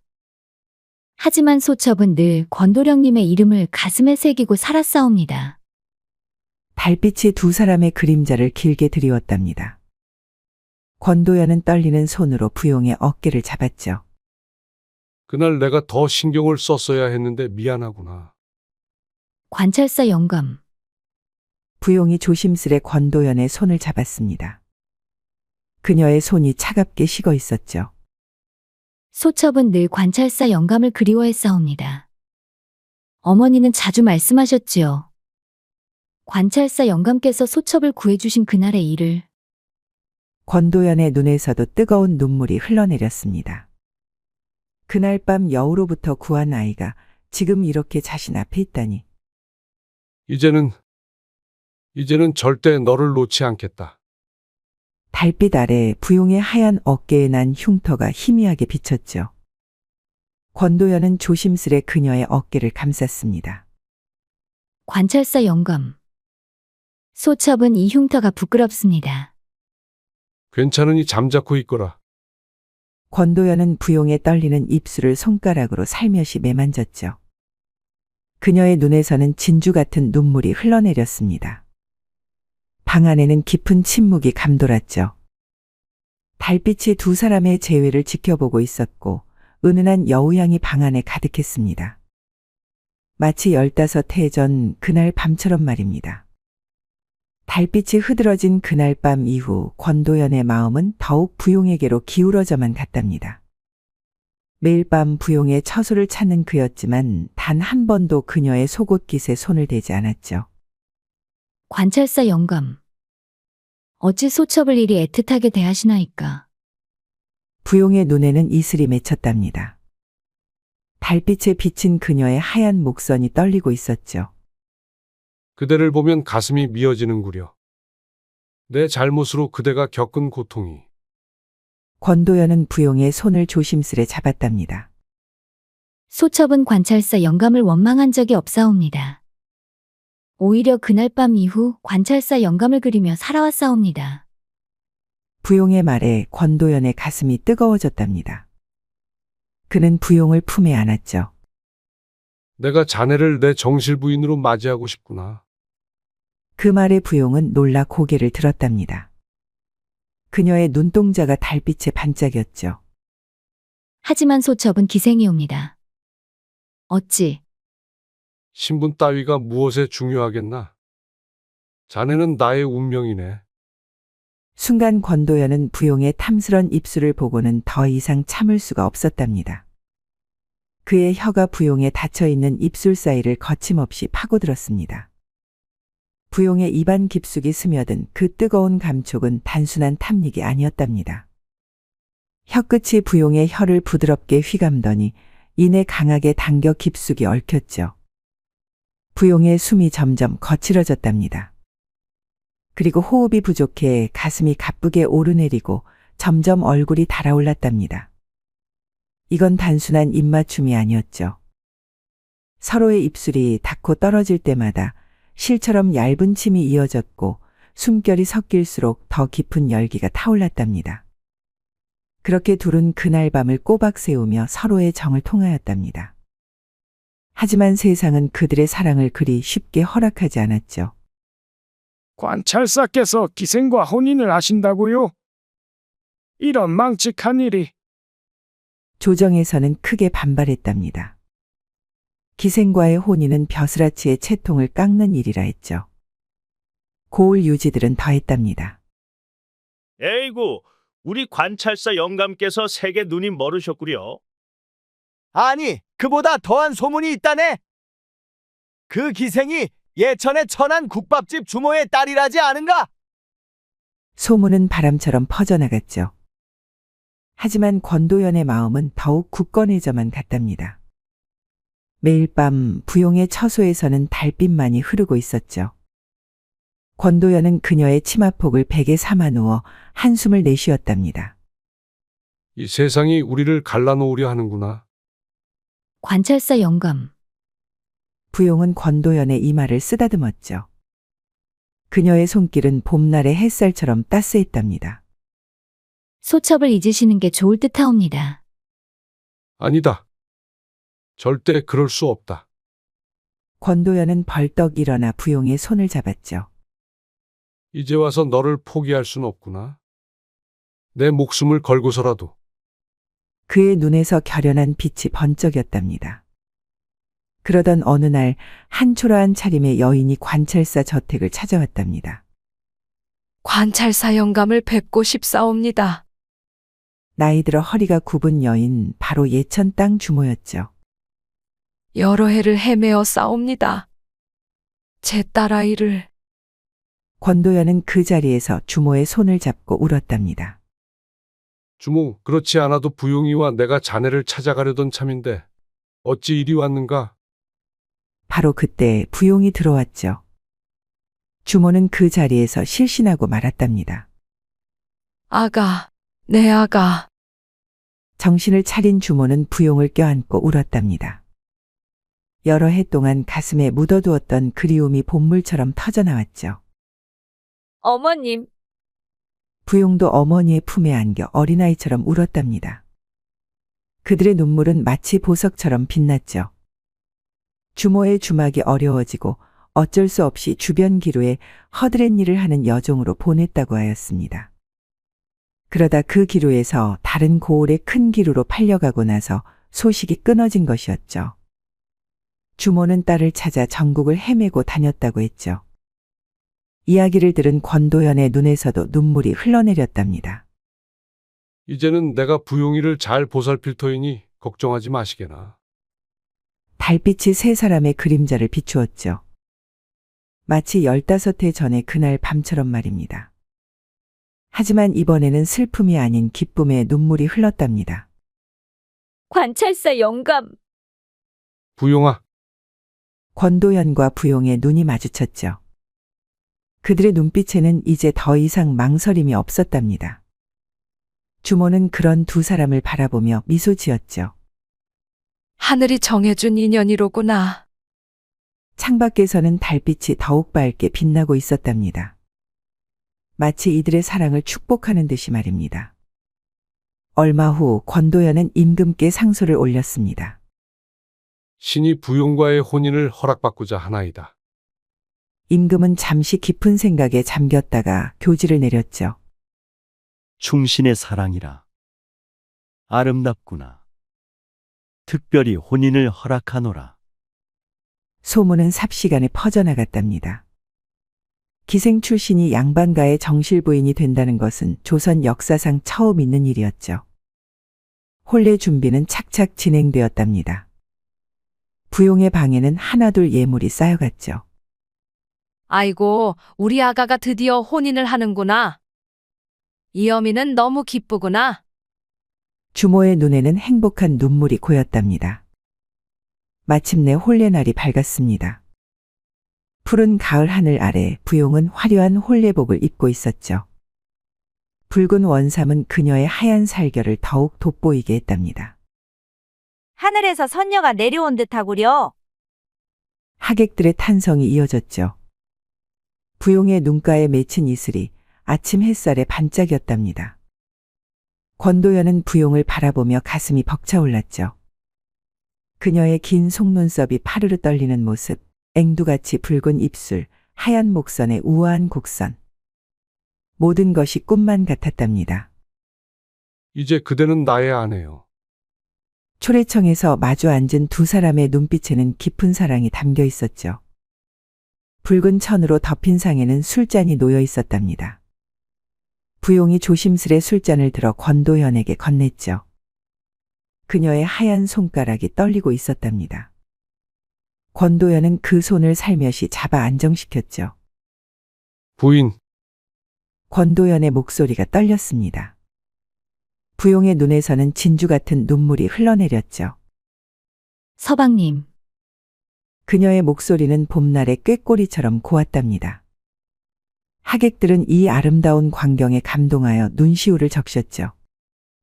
해가 저물고 초가 밝혀진 신방에서 권도연은 부용의 족두리를 조심스레 벗겨주었답니다. 그녀의 긴 머리칼이 비단처럼 흘러내렸죠. 이제야 진정 하나가 되었구려. 서방님, 소첩이 이리 행복해도 되는 것인지요? 부용의 눈에서 흐르는 눈물을 권도연은 입맞춤으로 닦아주었답니다. 그녀의 하얀 목선이 달빛에 반짝였죠. 두 사람의 그림자가 하나로 겹쳐졌답니다. 창밖에서는 달빛이 마치 이들의 사랑을 축복하는 듯 은은히 비치고 있었죠.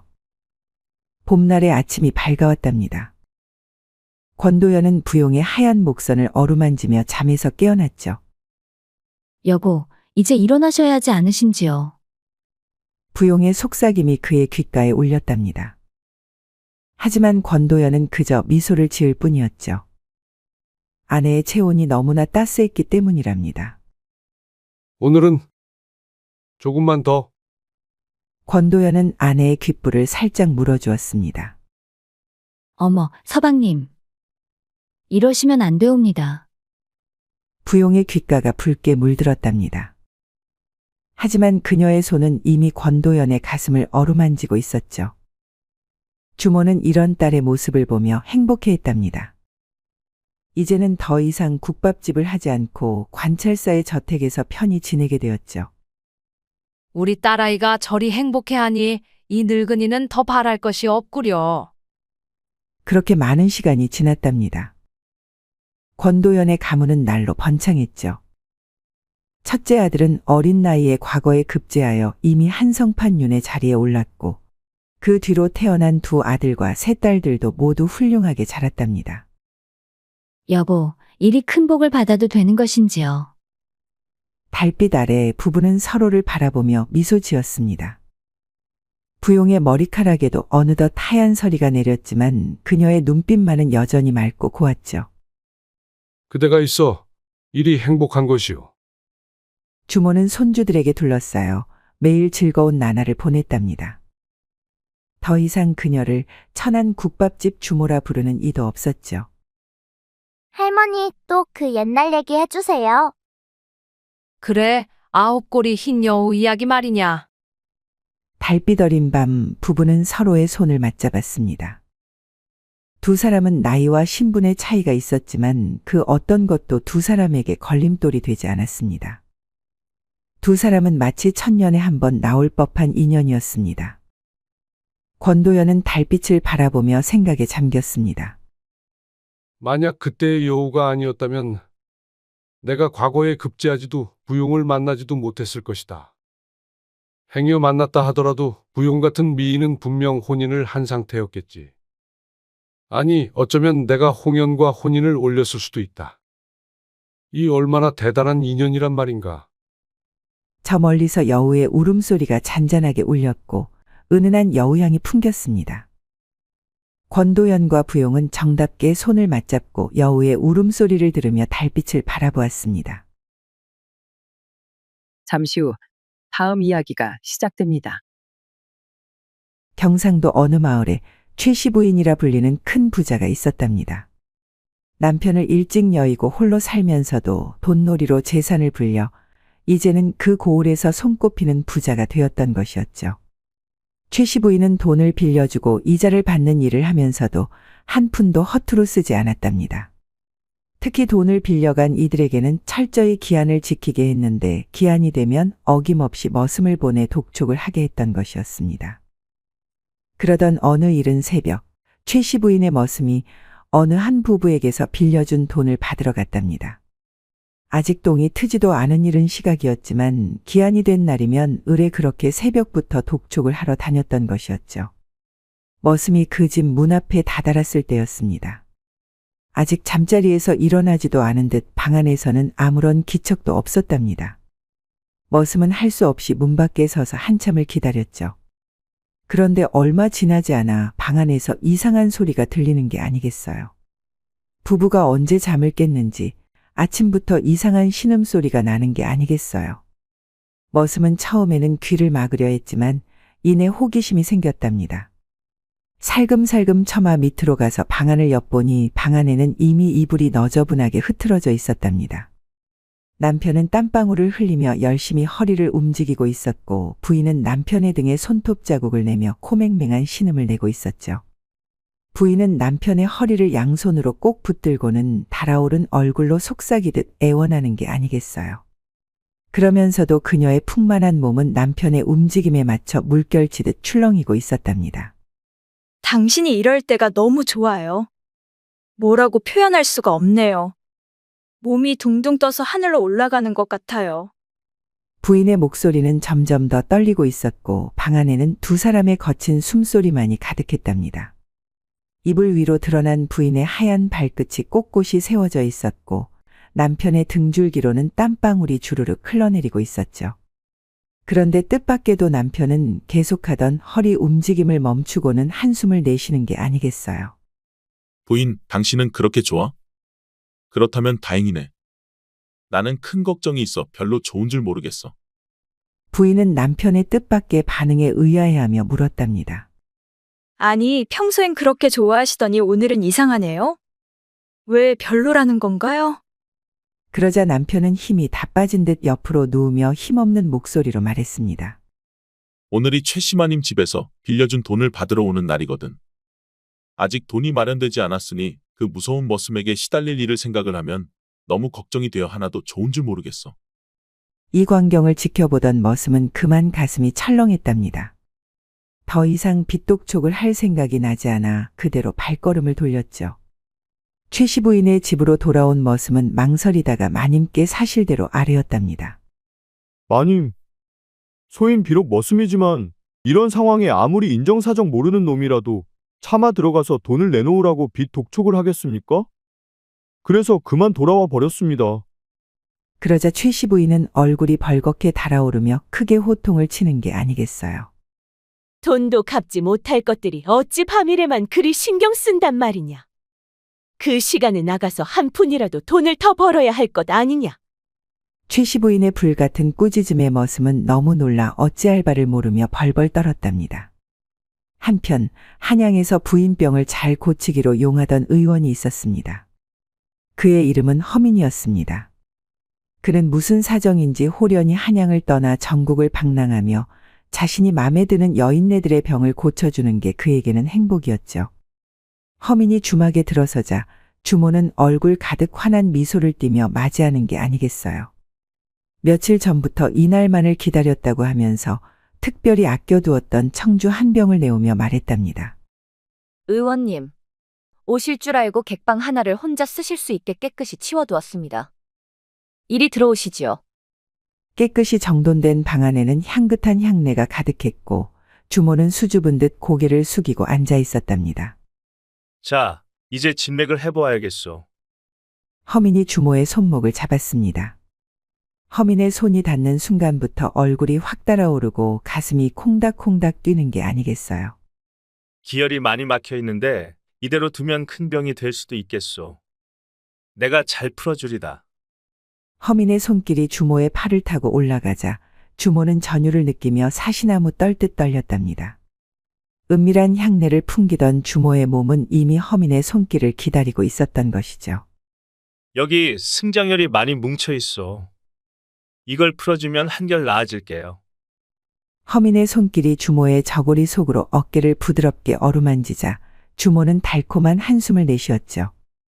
아이고 의원님, 거기가 너무 시원합니다. 주모는 자신도 모르게 숨소리가 점점 거칠어지고 얼굴은 붉게 달아올랐답니다. 허민의 손길은 점점 더 아래로 내려가 그녀의 허리를 감쌌죠. 이제 관원녀를 살펴봐야 하는데. 주모는 이미 그의 손길에 완전히 몸을 맡긴 듯했답니다. 은은한 달빛이 방 안을 비추는 가운데 두 사람의 숨소리만이 고요한 밤 공기를 가르고 있었죠. 그렇게 밤이 깊어갈수록 주모의 숨소리는 더욱 커져갔고 허민의 손길은 더욱 대담해져 갔답니다. 주모는 그동안 숨겨두었던 외로움을 모두 털어놓듯 허민의 품에 푹 안겼고 허민은 그런 그녀의 마음을 온전히 받아주었답니다. 주모는 새벽녘이 되어서야 지친 몸을 이불 속에 파묻으며 혼잣말을 중얼거렸답니다. 아, 이렇게 행복할 수가. 온몸이 다 풀리고 뻥 뚫린 것만 같구나. 이런 게 진정한 치료란 말이구나. 그러면서 주모는 허민의 가슴에 얼굴을 파묻고는 행복에 겨운 한숨을 내쉬었답니다. 그동안 쌓였던 모든 응어리가 한순간에 풀린 듯한 기분이었죠. 그러던 어느 날 허민은 낮잠을 시원하게 자고 나서야 노곤한 몸을 이끌고 밖으로 나왔답니다. 주모는 어느새 손님들 사이를 분주히 오가며 밥상을 나르고 있었죠.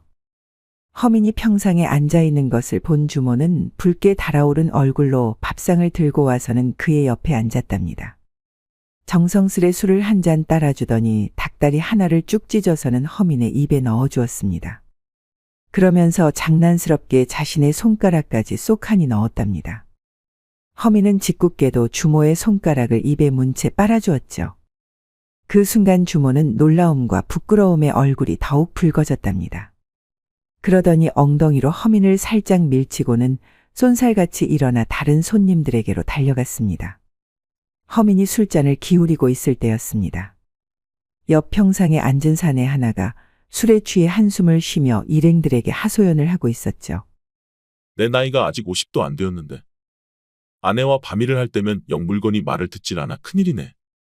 아내는 날마다 타박이고. 옆에 있던 일행이 놀란 듯이 물었답니다. 아니, 자네 얼마 전만 해도 부인이 좋아 죽는다고 하지 않았는가? 무슨 일이 있었나? 사내는 한숨을 깊이 내쉬며 말을 이었죠. 요즘 최씨마님께 빌린 돈을 근자에 갚아야 하는데 갚을 길이 막막하니 밤일은커녕 잠도 제대로 못 이루고 있다네. 그러다 보니 물건도 힘을 잃었고 여편네는 또 여편네대로 성하고. 이 이야기를 듣고 있던 허민은 사내에게 다가가 말을 걸었답니다. 혹시 제가 의원인데 진맥을 한번 봐드려도 되겠습니까? 갑작스런 허민의 말에 다들 당황하였지만 이내 사내가 허락하자 허민은 그의 손목을 잡고 진맥을 해보았죠. 살펴보니 사지욱 씨는 멀쩡하고 오장육부도 건강했으나 마음의 걱정이 너무 커서 심장 쪽의 맥이 약해진 상태였답니다. 이는 밤일을 못하게 만드는 주된 원인이 되는 것이었죠. 사내가 기운을 못 쓰는 원인은 마음의 걱정 때문입니다. 몸은 건강하시니 마음만 편히 가지시면 곧 나으실 겁니다. 그 말을 들은 사내는 쓴웃음을 지었답니다. 그게 말처럼 쉽다면 얼마나 좋겠소. 이 광경을 지켜보던 주모가 허민 곁으로 다가와 살짝 엉덩이를 붙여 앉더니 술을 따라주는 게 아니겠어요. 그렇게 걱정이 되면 최씨마님께 말씀드려 기한을 좀 늦춰달라 청해보는 게 어때요? 최씨마님이 그렇게 호락호락한지 아시오? 그럴 거였으면 내가 걱정도 안 하지. 사내가 기운 없이 말하며 술을 한숨에 들이켰답니다. 그때 허민의 머릿속에 한 가지 생각이 스쳐 지나갔답니다. 주모님, 혹시 최씨마님을 아시오?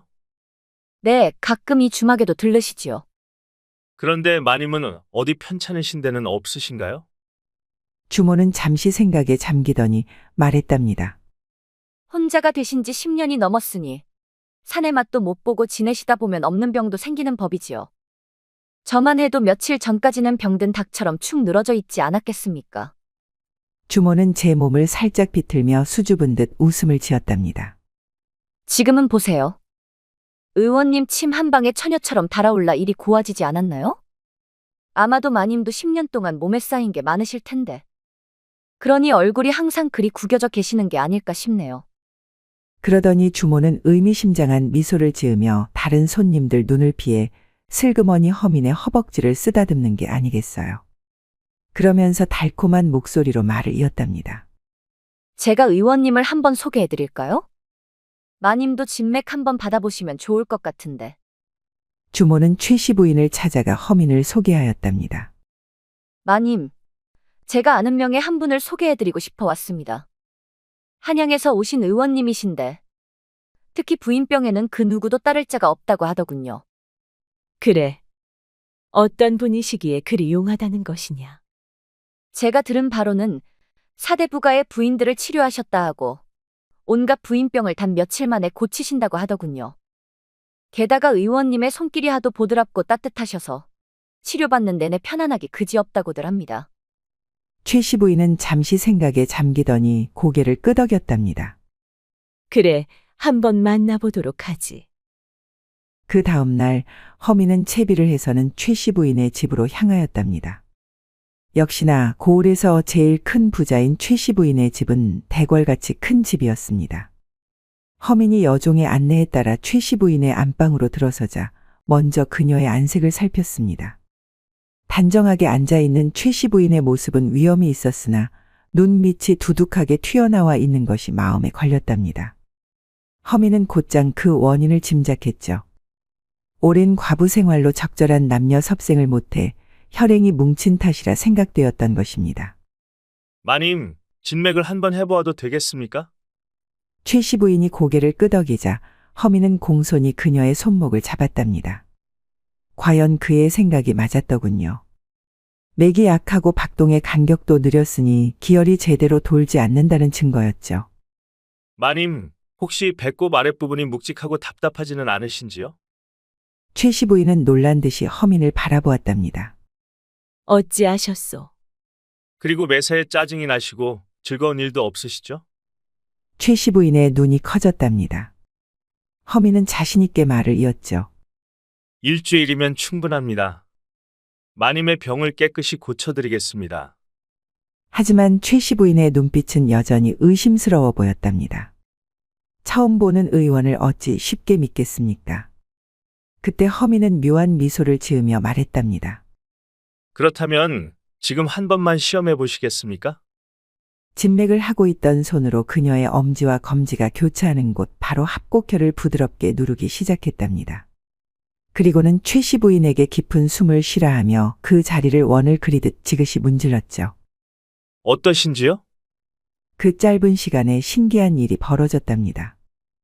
허민이 잡고 있는 손에서부터 따뜻한 기운이 퍼져나가더니 배꼽 아랫부분까지 전해지는 게 아니겠어요. 최씨 부인의 굳어있던 얼굴이 조금씩 풀어지며 미소가 지어지려는 찰나 허민은 그녀의 손을 살며시 놓고는 자리에서 일어났답니다. 더 이상의 치료는 마님께서 원하실 때 해드리는 것이 좋을 듯합니다. 저는 주막에 머물고 있으니 생각이 있으시다면 그곳으로 찾아와 주시지요. 허민의 이 한마디에 최 시부인의 눈이 살짝 커졌다가 이내 아쉬움이 가득한 표정을 감추지 못하는 게 아니겠어요. 허민이 떠나기 전 마지막으로 남긴 말이 최 시부인의 귓가에 맴돌았답니다. 마님, 치료는 제가 시키는 대로 하셔야 하지요. 토달지 않고 순순히 받아주실 생각이 있으시다면 주막으로 찾아와 주시기 바랍니다. 그날 밤 최 시부인은 잠자리에 들었으나 도무지 잠을 이룰 수가 없었답니다. 10년 동안 무거웠던 아랫배가 이상하게도 가벼워진 것이 느껴졌기 때문이죠. 게다가 허민의 손길이 닿았던 손목이 아직도 간지러운 듯 화끈거리는 게 아니겠어요. 이불 속에서 이리 뒤척 저리 뒤척 평소 같았으면 벌써 잠들었을 시각인데 자꾸만 허민의 모습이 떠올랐답니다. 그의 따스한 손길이 자신의 손을 감싸주던 순간, 그의 손가락이 자신의 손을 부드럽게 찌르던 순간, 생각할수록 얼굴이 달아올랐죠. 아이고, 이게 무슨 일이람. 최 시부인은 이불 속에서 몸을 뒤척이다 벌떡 일어나 앉았답니다. 평소에는 아무리 젊고 잘생긴 사내를 봐도 그저 돈 빌려간 사내로만 보였는데 이상하게도 허민의 손길만 떠올리면 가슴이 두근거리고 몸이 달아오르는 게 아니겠어요. 하늘도 참. 내가 이제 와서 이런 생각을 다 하다니. 자리에 누워 눈을 감으면 허민의 얼굴이 떠올랐고 다리를 움직일 때마다 배꼽 아래가 간질간질했답니다. 밤이 깊어갈수록 최 시부인의 몸은 더욱 달아올랐고 허민의 손길이 더욱 그리워졌죠. 이러다가는 정말 큰 병이 들겠구나. 결국 최 시부인은 밤새 뒤척이다 새벽녘이 되어서야 겨우 잠이 들었답니다. 그러나 꿈속에서도 허민이 나타나 자신의 손을 잡아주는 것이 아니겠어요. 날이 밝자마자 최 시부인은 서둘러 일어나 거울 앞에 앉았답니다. 어제와는 다르게 얼굴에 홍조가 돌고 눈빛이 반짝이는 게 마치 처녀 시절로 돌아간 것만 같았죠. 급한 마음에 최 시부인은 머슴을 불러 서둘러 심부름을 보냈답니다. 어서 주막에 가서 허민 의원님께 이 편지를 전해드리고 오거라.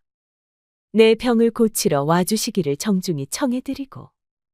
잠시 말을 멈춘 최 시부인은 볼을 붉히며 덧붙였답니다. 그리고 식사는 하셨는지도 여쭤보고. 아침 햇살이 비치는 주막 객방에서 허민은 느릿느릿 일어났답니다. 최 시부인의 머슴이 와서 마님의 정가를 전하자 허민은 담담하게 대답했습니다. 병자가 직접 오지 않으면 갈 수가 없다고 전하시게. 그 말을 들은 머슴이 놀라 말했습니다. 아니 의원님, 어찌 그러시나요? 최 시마님이 얼마나 대단하신 분인 줄 아세요? 이 동네가 다 최 시마님 땅이나 다름없고 돈 빌린 사람들도 수도 없이 많은데. 하지만 허민은 아랑곳하지 않고 태연히 대답했죠. 내가 돈을 빌린 것도 아닌데 왜 가야 하나? 치료를 받고 싶으시다면 직접 오시라고 하시게. 머슴은 투덜거리며 돌아갔답니다. 의원 나부랭이 주제에 어찌 우리 마님을 오라가라 한단 말인가. 그런데 이상한 일이 벌어졌답니다. 평소 같았으면 크게 노했을 최 시부인이 오히려 순순히 허민을 찾아가겠다고 하는 게 아니겠어요. 머슴은 눈이 휘둥그레져서 어안이 벙벙했답니다. 사실 최 시부인은 밤새도록 허민의 손길을 그리워했던 터라 그를 만날 기회를 기다리고 있었던 것이죠. 오랜만에 화장대 앞에 앉아 분을 곱게 바르고 비단 치마 저고리로 갈아입었답니다. 허리춤에는 은은한 향이 배어나는 향낭까지 달았죠. 주막에 도착한 최 시부인은 허민의 객방으로 향했답니다. 방 안에는 은은한 향내가 가득했고 허민은 단정하게 앉아 그녀를 기다리고 있었답니다. 의원님, 제 병을 고쳐주시길 청합니다. 허민은 미소를 지으며 대답했죠. 다시 한번 진맥을 해보아야겠습니다. 그의 손가락이 최 시부인의 손목을 감쌌을 때 이상한 일이 일어났답니다. 의원이 맥을 짚어 환자의 맥박을 알아야 하는데 오히려 허민의 두근거리는 맥박이 최 시부인에게 전해지는 듯했죠. 그저 검지와 중지 두 손가락만 살짝 얹었을 뿐인데 최 시부인의 온몸의 열기가 훅 퍼져나가는 게 아니겠어요. 얼굴에 송글송글 맺히는 땀을 감추려 부채질을 하며 고개를 돌리는 최 시부인을 보며 허민이 은근한 미소를 지었답니다. 부인, 전에 말씀드린 일주일보다 더 짧게 치료가 될 듯합니다. 어떻게 저에게 한번 몸을 맡겨보시겠습니까? 최 시부인은 놀라 눈을 크게 떴답니다. 아니, 병을 맡기는 게 아니고 몸을 맡긴다니요. 모든 병은 곧 몸이 아픈 것이니 몸을 저에게 맡기셔야지요. 게다가 이것은 저를 완전히 믿으셔야 하기에 제가 시키는 대로 잘 따르셔야 한다는 뜻입니다. 최 시부인은 잠시 망설이는 듯하더니 마치 첫날 밤을 앞둔 새색시처럼 가슴이 두근거리며 설레는 게 아니겠어요. 홍시처럼 붉어진 얼굴을 손부채로 가린 채 작은 목소리로 대답했답니다. 네, 그러지요. 제 몸을 의원님께 한번 맡겨보겠습니다. 잘 치료해 주시길 부탁드립니다. 그 말을 하면서도 최 시부인의 얼굴은 점점 더 붉어져 갔고 가슴은 더욱 크게 뛰었답니다. 마치 20살 처녀 시절로 돌아간 것만 같은 설렘이 온몸을 감싸는 것이었죠. 그렇게 해서 허미는 최 시부인의 사랑채에 며칠 동안 머물며 치료를 해주기로 했답니다. 최 시부인의 눈빛에는 기대감이 가득했고 허민의 입가에는 의미심장한 미소가 맴돌았죠. 사랑채에 들어선 허민은 최 시부인의 몸 상태를 살폈답니다. 10년이란 세월 동안 쌓인 기혈의 막힘이 심각했기에 첫날은 오로지 그녀의 몸을 푸는 데만 집중하기로 했죠. 마님, 오늘은 온전히 제 손길에 몸을 맡기셔야 합니다. 옷을 좀 벗어주시겠습니까? 최 시부인은 얼굴이 붉어졌지만 떨리는 손으로 저고리 고름을 풀기 시작했답니다. 열애 동안 남자의 눈길 한 번 허락하지 않았던 그녀였기에 새색시보다 더 수줍어하는 모습이었죠. 허미는 그녀의 등 뒤로 가서 부드럽게 어깨를 주무르기 시작했답니다. 여기 승장혈이 심하게 막혀 있습니다. 이게 풀리지 않으면 가슴이 답답하고 잠도 잘 못 주무실 터. 그의 손길이 어깨에서 시작해 등줄기를 따라 내려갔습니다. 오래도록 굳어있던 근육이 조금씩 풀리기 시작하자 최 시부인의 입에서 작은 신음이 새어나왔답니다. 아, 의원님. 너무 아픕니다. 참으셔야 합니다. 오랫동안 쌓인 것을 하루 만에 풀어내려면 이 정도는 견디셔야지요. 허민의 손이 단전열을 누르자 최 시부인은 깜짝 놀라 몸을 떨었답니다. 아, 의원님. 거기는 이곳이 풀리지 않으면 아무리 치료해도 소용이 없습니다. 참고 견디세요. 허민의 손길이 점점 아래로 향하자 최 시부인은 이불자락을 꼭 쥐고 눈을 질끈 감았답니다. 긴장하시면 더 아프실 텐데요. 편안히 누워 계시지요. 최 시부인은 부끄러움을 감출 길이 없어 옷소매로 얼굴을 가렸답니다. 허민의 손길이 점점 대담해질수록 그녀의 숨소리는 더욱 거칠어졌고 방 안에는 두 사람의 숨소리로 가득했답니다. 의원님. 이상해요. 온몸이 불덩이가 된 것만 같아요. 막혔던 기혈이 풀리는 중이니 당연한 현상입니다. 조금만 더 참으세요. 그렇게 둘째 날의 치료가 끝나갈 무렵 최 시부인의 얼굴은 붉은 노을처럼 물들어 있었답니다.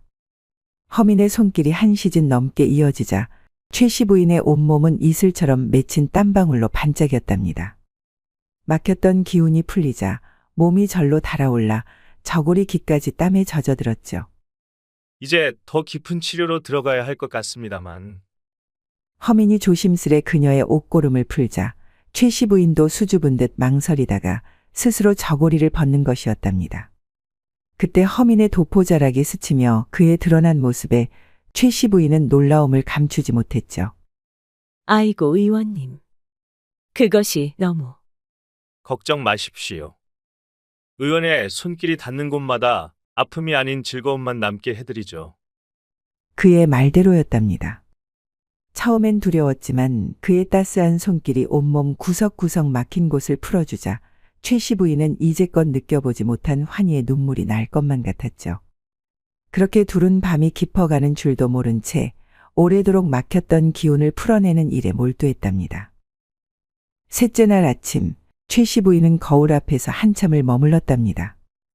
이미 얼굴에 홍조가 돌고 눈빛이 반짝이는 게 20살 처녀로 돌아간 것만 같았죠. 어머나. 내가 왜 이러지? 거울 속에 자신을 보며 수줍게 미소 짓는데 밖에서 발자국 소리가 들렸답니다. 허민이 온 것이죠. 마님, 오늘은 마지막 치료가 될 것 같습니다. 최 시부인은 가슴이 두근거렸지만 이제는 예전처럼 수줍어하지 않았답니다. 오히려 기대에 찬 눈빛으로 허민을 바라보았죠. 몸이 많이 가벼워진 것 같습니다. 의원님 덕분에. 아직 마지막 관문이 남아 있습니다. 오늘은 가장 깊은 곳에 기혈을 풀어드려야 할 텐데. 허민의 손이 그녀의 허리를 감싸자 최 시부인은 스스로 그의 품으로 안겼답니다. 이제는 아프지 않을 것 같아요. 그렇게 셋째 날의 치료는 허민이 한참 동안 최 시부인의 몸을 따뜻한 손으로 어루만져 주는 것으로 시작했습니다. 그녀의 온몸은 땀으로 흠뻑 젖었습니다. 허민이 천천히 그런 그녀의 옷을 풀어 헤치자 이제는 최 시부인도 마다하지 않고 몸을 들어 옷을 벗기는 걸 도왔답니다. 그리고 최 시부인은 부끄러워하며 허민의 바지를 벗기고는 그의 육봉을 꺼내다 깜짝 놀랐답니다. 어찌 이리 큰 것이 있단 말이요. 이게 들어가기나 한단 말이요. 최 시부인의 놀랍고도 걱정스런 물음에 허민은 웃으며 대답하였답니다. 걱정 마시오. 내가 의원인데 어찌 내가 부인을 아프게 한단 말입니까? 부드럽게 들어가게 할 테니 다리를 벌리고 힘을 빼시지요. 허민의 말을 듣고 다리를 활짝 벌려 힘을 쭉 빼고 있자니 묵직한 것이 쑥 들어와서는 자신의 몸 안을 휘젓는 것이 막힌 구멍 속을 사방팔방 뚫어놓는 것처럼 무척 시원하고 눈물이 나올 정도로 즐거웠답니다. 긴 치료가 끝나고 최 시부인은 허민의 품에 안겨 작은 목소리로 속삭였답니다. 의원님, 정말로 제 병이 다 나은 걸까요? 허민은 그녀의 이마에 입을 맞추며 대답했답니다. 이제는 완전히 나으셨습니다. 하지만 가끔은 재발할 수도 있으니 제가 주기적으로 살펴봐야 할 것 같소이다. 최 시부인은 수줍은 미소를 지으며 그의 품에 더욱 깊이 파고들었답니다. 그렇게 해주시면 더없이 감사하겠습니다. 그렇게 3일간의 치료는 끝이 났지만 이것은 새로운 시작에 불과했답니다. 이제 최 시부인의 사랑채에는 밤마다 최 시부인의 숨 넘어가는 소리가 들렸고 낮에는 언제나 환한 웃음소리가 가득했답니다. 허민의 정성스런 치료를 받은 후 최 시부인은 마치 새로 태어난 듯 했답니다. 그동안 잊고 있었던 여자로서의 즐거움을 다시 느끼게 된 것이죠. 그러다 문득 전에 머슴이 전해주었던 이야기가 생각났답니다. 자신에게 빚을 진 부부가 돈 걱정에 잠자리도 제대로 못 가진다던 그 이야기 말입니다. 아이고, 내가 정신이 있었나. 나는 이제야 알았거늘 저들은 돈 걱정의 일이 좋은 걸 모르고 살아야 쓰겠는가. 최 시부인은 갑자기 벌떡 일어나 하늘을 한참 올려다보더니 큰 결심을 한 듯 괴짝으로 달려갔답니다. 그리고는 그 안에 있던 빈 문서들을 모조리 꺼내 불태우기 시작했죠. 이놈의 문서들이 얼마나 많은 부부의 잠자리를 방해했을꼬. 내가 서방을 여의고 10년을 홀로 지내다 보니 남녀간의 정이 얼마나 소중한지를 이제 알았구나. 불길이 빈 문서를 태우는 동안 최 시부인은 깊은 한숨을 내쉬었답니다. 여인네가 원한을 품으면 5, 6월에도 서리가 내린다는데. 아이고, 내가 그동안 얼마나 많은 원망을 샀을꼬. 이제라도 이 빚들을 탕감해 주어야겠다. 그러고는 종을 불러 큰 소리로 말했답니다. 너는 이 마을 방방곡곡을 다니며 이렇게 전하거라. 이제부터 최 시부인이 빚받는 일은 일절하지 않을 터이니 모두들 마음 편히 가지고 밤일이나 실컷 하라고 말이다. 머슴은 깜짝 놀라 주저앉을 뻔했습니다. 마님, 그래도 그 많은 돈을... 돈이 다 무엇이더냐. 사람이 살면서 즐거움도 모르고 산다면 그게 무슨 삶이겠느냐. 어서 가서 알리거라. 그러고는 허민을 불러 안방으로 들어가는 게 아니겠어요. 의원님, 이리 와보시오. 내 오늘 큰 선심을 썼으니 그 공덕이 쌓여서인지 몸이 더욱 간지러워지는구려.